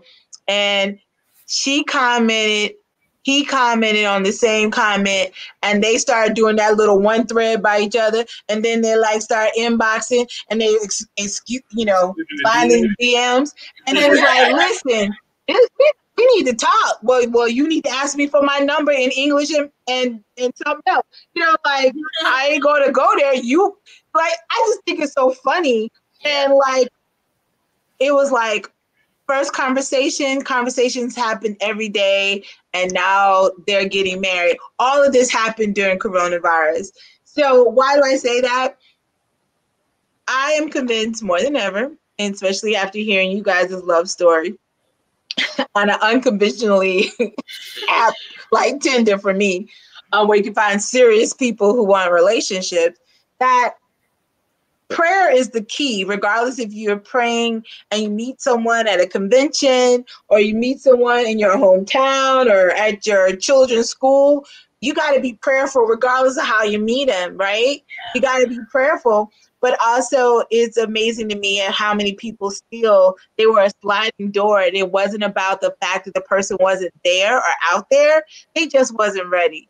And you don't want someone who's not ready. I look at my relationship with my most recent ex. We both may be ready in our minds, but we're not the right people. Yeah, you're ready. Right people. So I'm like, what am I slapping glass doors?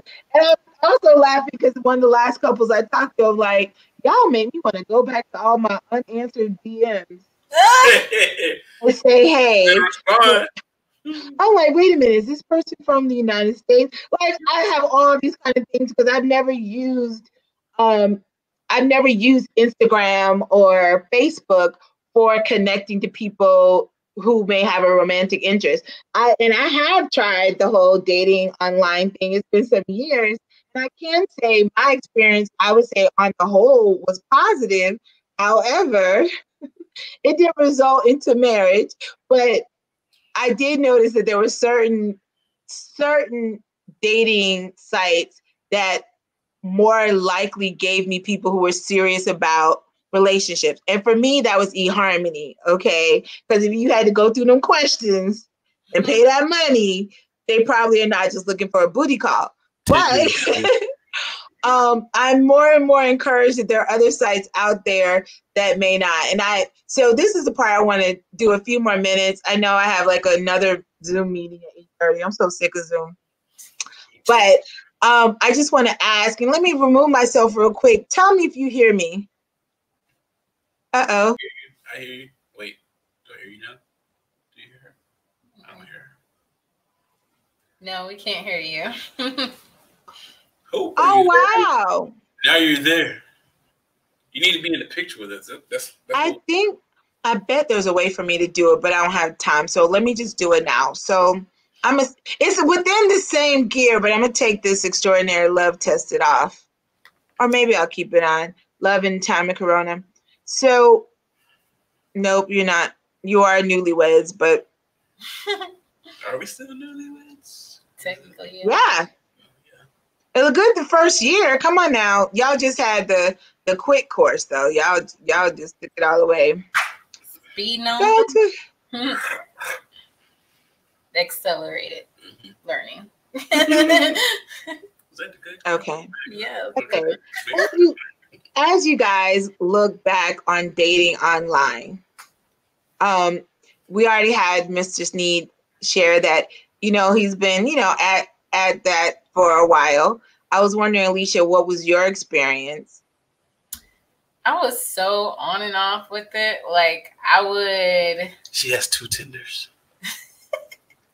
Okay, shout out to my friend Chelsea, because she's the one that talked me into Tinder. But so like I was just like, I would be on it, and then I was like, no, deleting it. And so then after I deleted it, I forgot like all my login and stuff, so I had to make a new one. So you really did have 2 profiles on Tinder. Yeah. Did you? Now, I remember your husband saying that he had tried Plenty of Fish and some other things. Are there any websites that you would also recommend, at least in meeting quality people? Because I don't consider my dating online to have been unsuccessful, because I met some really cool people. Some of them are still in my life. Some of them still try to holler a little bit like, you ain't married yet? Let's try it again. But I consider successful online dating is when you meet someone, you're introduced to them online, and when you meet them in person and get to know them, they were very close to what you saw. You weren't catfish. It wasn't, exaggerated, because it's only a tool. It's not, Look, we're in 2020 now, so like, if you get catfish, you stupid. Just being honest. I'm just saying, like, I'm not saying all that, but I'm saying, let's be gentle on us single folks. Like, take it off that platform that you met them on, and I mean, Zoom. There's Google Meets. There's FaceTime. There's so many ways. How quickly do you? If you can call the person, you can FaceTime them. That's what I said. No. I'm asking. Okay, so let's get off the Tinder a little bit, only because Tinder seems to be made for the fast connection. But because I think that's what, sort of the bad rap Tinder has, that people hook up necessarily sexually. But so I'm on Plenty of Fish. I've never heard it. I've never been on, so I don't know. I'm on Plenty of Fish. I have someone Plenty of Fish me, however that happens. And we're talking through Plenty of Fish app, and we maybe say, hey, how are you doing? I like your profile. Is not the common opener. I like your profile. Or you live in Tennessee. I live in Tennessee. What people do you know? I don't know. At the point in the conversation where you feel like you want to talk to that person outside of typing, you want to have a audio or visual, at that point, that's like, well, hey, me personally, I never wanted to give out my phone number. I had a Google number, Google Voice number, so I didn't have to get. Okay. So I need that. Okay, so I'm serious. Like, I got my little notes here.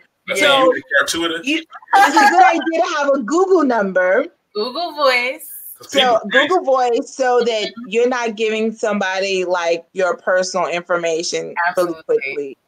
Because what I was surprised about is how many people will say pretty much the second line, hey, I don't do, I really rather talk. Here's my number. And I'm like, and that's because I call you, then you'll know my number. That's because of the whole catfishing now. People are like, they don't want to waste time, on somebody who ends up not being who they say that they are. Long before I met her, I was catfished. It wasn't pleasant. So when you said if you're catfish, you're stupid, you've had those stupid moments. I was stupid in the early 2000s, so I can say that about catfish. You have learned. So, okay. My next question. So where you don't have to give the person your phone number. Google has its own chat thing, so like. Okay. I got to check that out. Let me ask you. Zoom call with them, girl. Like, keep yourself safe, number one. Yeah. Because I was like, oh, I like the idea of Zoom.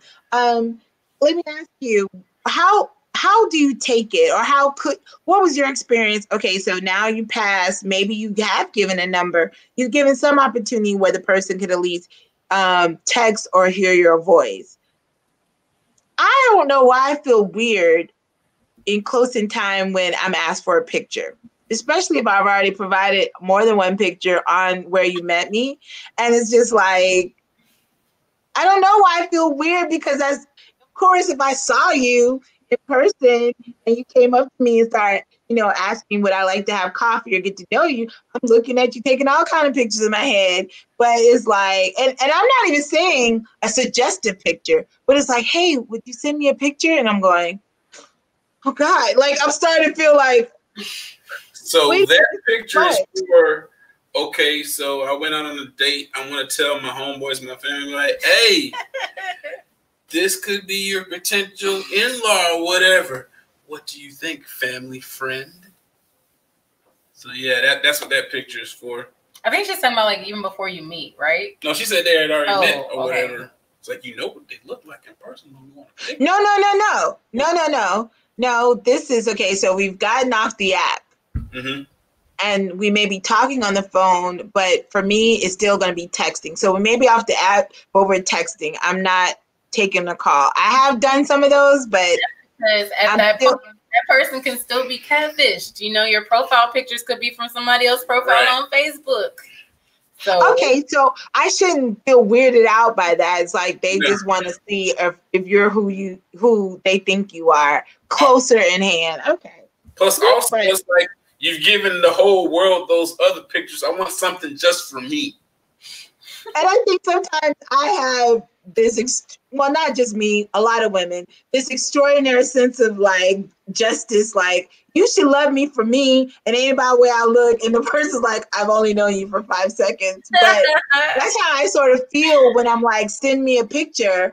And then if I send a picture, if they're like, oh, that's beautiful, do you have any other pictures? Now I'm starting to feel like, I don't know why it makes me feel like objectified. But at the same time, I realize now, especially what you guys are saying, the person just wants to. By that time, I probably need to be like, well, let's just FaceTime or Zoom. Like, Exactly. Because, I mean, you can't fake that, You can't. Can't fake it. You can't. So how long would you suggest is reasonable, or maybe what factors went into you determining now that you talk to someone or text them, it seems suitable, that you're like, okay, we can meet in person? Like, what type of factors would you suggest? And maybe both of you guys share one before deciding to meet them in person. We talked on the phone for a good, maybe 2 hours, something like that. So it's all about the vibe, because like, okay, you have your. Because I thought you were going to say 2 weeks, 2 months. You're like, good.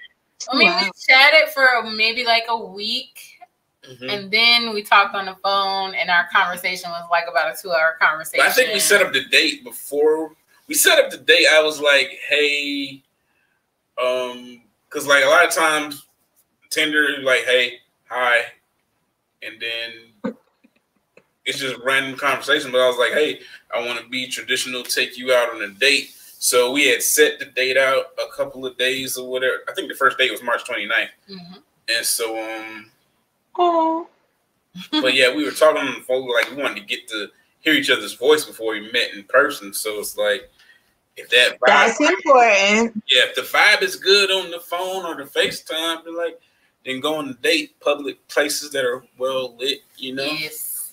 Now, I will say, like you said, it's really about the vibe. If like anything that seemed off to you, just run. Like, use your instinct for real. Like, even if it's not in a danger kind of way, but in a yeah, trust your instinct. I mean? Yeah. The beauty of the fact that you met online is that you can, well, I guess it's not ghosting if you say, you know what, you're cool, but I don't think this is a great match. Exactly. But you can ghost, and I don't know if both of y'all have ever experienced ghosting, but if you've been online, you have to have. Yeah, I've ghosted and been ghosted, so yeah. Same. I have ghosted and been ghosted. Same. I've been stalked as well. I have tried never to ghost someone who, there's a level of comfort and, y'all been talking for several days or weeks. I think that owes a, hey, you are so great. Life is busy right now. I just don't want to waste your time, or it's not a match. It's not a deep conversation. But, if we've been chilling for just a couple of days and you send me an anatomy pic, I'm just going to block you. Without explanation. You need to even do that. Like, I don't even understand it. No, let me tell you, I was telling this guy he's like, I love the fact that you're a minister and all this kind of stuff. And it started getting late. And I was like, you know what? Sometimes people start talking crazy the later it gets. And he was working. And he was like, well, I'm about to get off of work and I'm about to go home soon. I would love to call you. And I said, you know what? That's cool. We could talk, but it's getting late. So as long as it ain't crazy. Time he responds, he sends me something crazy. I block him. Yeah. I block him. I'm like, you think I'm joking? He ended up calling from another number days later. And he was like, I'm sorry. I was just joking. And I was like, I'm not even mad at you, man. You want something different. I don't, I'm not judging you harshly. I'm just like, oh, that ain't what I'm looking for. Yeah, absolutely. Yeah. Like I said, that's part of that, knowing what you were looking for, setting your intentions, and like just going with that.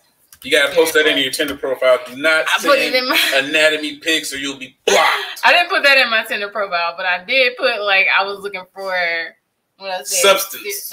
Yes, something like that. But I have put inside a profile on one of those Christian type profiles, no premarital sex, no dick pics, no Netflix and chill, no.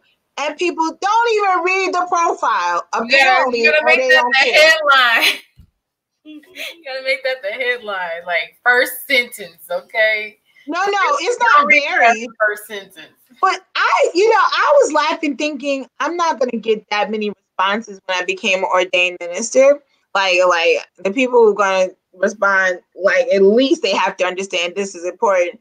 But I think actually I get more play after I started putting down ordained minister. Like, oh, you really creeping for a good time without receipt. You know what I mean? I'm like, you know what? I'm not telling nobody I'm a minister anymore. Like, let me just focus. But what I do like is that because you are somewhat anonymous and you can, and everybody knows this is about trying to figure out, not waste your time, is that you can definitely decide pretty quickly, does this person have the qualities that you can see even pursuing anything with? So if I am in love with Christ Jesus, and that's so much a part of everything I am, and in my first couple of responses with him or conversations, it never comes up. Nothing. I'm not saying quote me scripture and invite me to revival, but it's the weekend. What you doing? Well, I got church tomorrow, so I'll probably be coming in a little late, blah, blah, blah. And he's like, well, I'm out. Well, I don't have nothing planned. Maybe I'll play basketball. I listen. I was like, Yes. So church for you every Sunday, at least commitment for every Sunday attendance is not that important. It doesn't mean I'm going to shut you down, but I listen for other things, right? I listen for other things, especially if I'm like, this is really, really important to me. So my recent prayer, because believe it or not, Joe, in the last couple of weeks, I have reprofiled on 2 sites that I never have. Now, I have canceled both of them.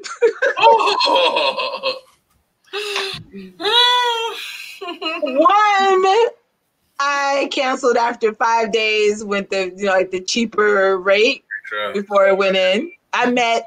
There were 2 people that were cool. I met one that I really, really liked, and we talked for like 6 hours. And he's cool. So we both like, this was worth the free 5 days. Not free, but really cheap. Yeah. And then the other one was Talkify. And I'm like, I think Talkify is a ripoff. It talks about like, they help match and all that stuff, but it's really levels to that thing. And they're like, you don't get no guaranteed matches I'm not talking about marriages, but matches. I'm like, okay, I'm a Black woman who's a minister of a certain age and a certain weight class in Florida, Big Bend. What's the likelihood that if they have problems having certain matches that I'll be one of them? I was like, I had paid the money, and within, I think it was 2 days, I called like, this was a mistake, or email like, I really feel like I was ripped off. You guys, that was a small print on the bottom second page. And so they are refunding my money. So I did put my toe in. I don't have anything bad to say. I met someone that I really connected with. We are going to be, and I'm glad that even with online dating, you don't have to feel like you have to be like a real cut buddy friend, but we're cool with each other. And like, to the point that I'm like, I hope maybe there's someone I know who lives in Detroit who would like really like be able to kick it. And I think he feels the same. I mean, the door is not completely closed, but I almost felt like we had too long of a conversation. Like, we'll talk in another 2 weeks. And I made a very bad mistake, but I may leave that for another show. Did you bring up past relationships in the first the mess out of him? And I'm like, yeah, I won't do that again. It's okay. We learn from our mistakes. You jump in too deep, because I was like, I jumped in real deep. It was one of those frustrating moments where like, you know what? I ain't got time. So, and when I went back and looked at what I wrote, I'm like, this sounds like either you ain't or is my baby, and I ain't got time. And I said something like, I need you to partner with me in this. But what I was trying to communicate is I need you to partner, because I kept having, like, he would call or text and I wouldn't get back to him for hours. Or I said, okay, I'll give you a call when I come back, and it's the next day. So I felt like he thought I was possibly ghosting him. So what I was asking him to do as a brother in Christ and as a person who's trying to re-engage online is to partner with me in being patient. That's what I was asking. And it's funny. So I texted and it's long, and I see his little dots and then it stops, and I don't hear from him for hours. And later when we had our 6-hour conversation, it sort of started with, I scared the mess out of you, didn't I? He's like, yeah, that was a little bit intense. And just before your text, the day before, some other girl was like, I believe God is saying you're my husband. It's a Christian website. So he was like, what's going on with all the crazies? But he's like, I stopped. I read it again. I was like, you know what? She's just being honest right now. He's like, I prayed. And then I was like, okay, she's not crazy. But I was like, yeah, I think I need a team to look at my texts before I send them, because I was like, I read my text and I scared myself. I was like, no. he's probably like, No. It's like, run! I don't know. I honestly, I've had some not great experiences, Hope. I mean, the one great experience, you know, I mean, I'm completely honest about it. Like, I told you I had deleted it and was not gonna do online dating anymore, period. And my friend was just like, but give it a try one more Joe's time. out there. And so I did, and Jackpot, baby. yeah, jackpot. did you use anything besides Tinder? Yes. I think I probably did Plenty of Fish before, but I'm when it comes to dating apps for me, I'm such a short attention span on them things. Like, Ooh, squirrel. I'm on it and then I'm deleting it, you know, like that. So Like setting up your profile and canceling within a week. Like, me. this is great. Yep, that was me. Or I would set up my profile and then like not even check it for like a month and then come back to like.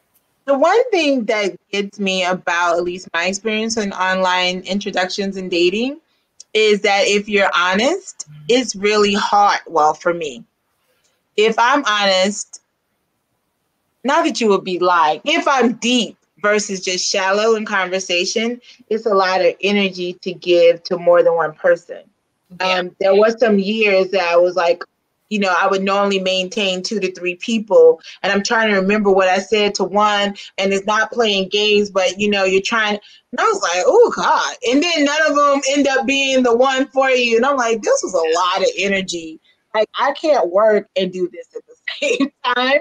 And then on the other hand, I've had the experience some years ago of sort of putting my eggs in one basket, right? And other people show interest in it. I'm like feeling this person. And I don't feel defrauded. Like, it's not to the point that both of you guys are acting exclusive, but you're really feeling each other, and then that person goes ghost. Or the gentleman way, you know, there's someone else that I've met, and we're going to become, you know, we're going to focus, and you're thinking, well, you're a great guy, of course. Oh, she won, and you don't even know who she is, but you're like, and the fact that you're telling me why you're stopping communication shows me you're the kind of man I want to be with, but God bless you in your pursuit. So those parts, you know. We had that conversation because he had to have that conversation. If I even asked him if there were anybody, I just like, look, if it's somebody that needs to know some things, you need to go ahead and have that conversation. Like, we had that conversation. Like, look, if we gonna be exclusive, everybody need to know we exclusive. Like, not just you telling me. You better tell them friend girls too. Next question. But yes, That's a lot. That's a lot. and Well, you guys do that. The willingness to do that, you know, shows a lot about a person. Well, I definitely know that in sometime in the future, some of the couples and people who have been most impacted in hearing about their online dating, I'm just going to have a series about online dating and just focus on one aspect, maybe how to deal with ghosting. I don't know, just because I think for a lot of people, especially my experience, maybe older people who are in the church who didn't sort of have dating apps as a reliable way of meeting people, they can over spiritualize the concept and say God can't work like that. Well, I beg to differ because I see the proof is in the pudding. But it can be very, very, very intimidating, even though I think when you grow up with it, it's less intimidating because you're used to the ghost. You're used to like walking in softly, right? And so in order to keep from the intense texts that make you seem crazy and not be also the one that seems like you want the, you know, anatomy pics, there's this nice line to walk in. And also I think, and maybe people like Joe could speak to it more, that, you know, it is a numbers game. So You know, it's like keeping yourself available sometimes to meet great people without overly committing yourself and finding yourself being disappointed over and over and over again. And that for me, like out of sight, out of mind. But when I see things and I'm like disappointed, it's like Zillow of possible men. Like, Yeah. oh yeah, I like it. I'm gonna put a bid on that. Oh, someone else bought it. Okay. See, I was totally fine before I saw this person or experienced conversation, but now I wanted to buy it, but someone else came in with a cash purchase option. And cash purchases. but I was fine over here in my own little world. But when you show me, and I'm like, yeah. You were so animated. You were so animated. I love it. I would love to see you. Literally. I would love to see you in action as a supervisor, deputy sheriff. I would love. Ooh. You probably come with it because people who haven't seen me in court, they are surprised. They're like, "You're so nice. You're so sweet. Can't believe you're a litigator." Blah blah blah. And then they see me and they're like, "Oh," I'm like, "Yeah." Yes. You guys, love you so dearly. So excited about everything. It's going to be fun editing this video down. I'm laughing because I have 2 hours of footage now. But you got a lot. You got a lot. Of us. Yay. I may have to say part 1 with the sneeze. Part 2 with the sneeze. Part 3. Let's talk about preparation. We got some people waiting to see this, so yeah. Okay. Like, there's people who know like bits and pieces of the story, but you know, everybody doesn't know the whole story, like of all the stuff we've discussed here. So yeah.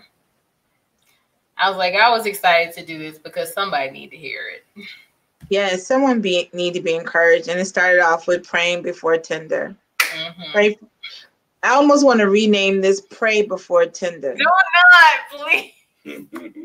Swiping right gives you the right man. No. I don't know why. Do not use that. Do not use that. No.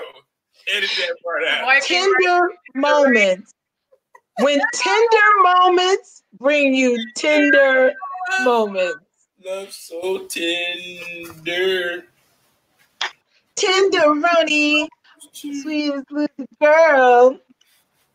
Well, love you guys. I got this next meeting. I'm so I'm gonna see if I can get out of it because I need to start working on editing it down. Hour 3 with sneeze. Yeah. Hour 3 with the sneeze. Love you guys. Love you too. Thank you so much. Take care of yourself. Stay safe. Stay safe. Talk to you soon. Bye-bye. Bye. Night night. Bye.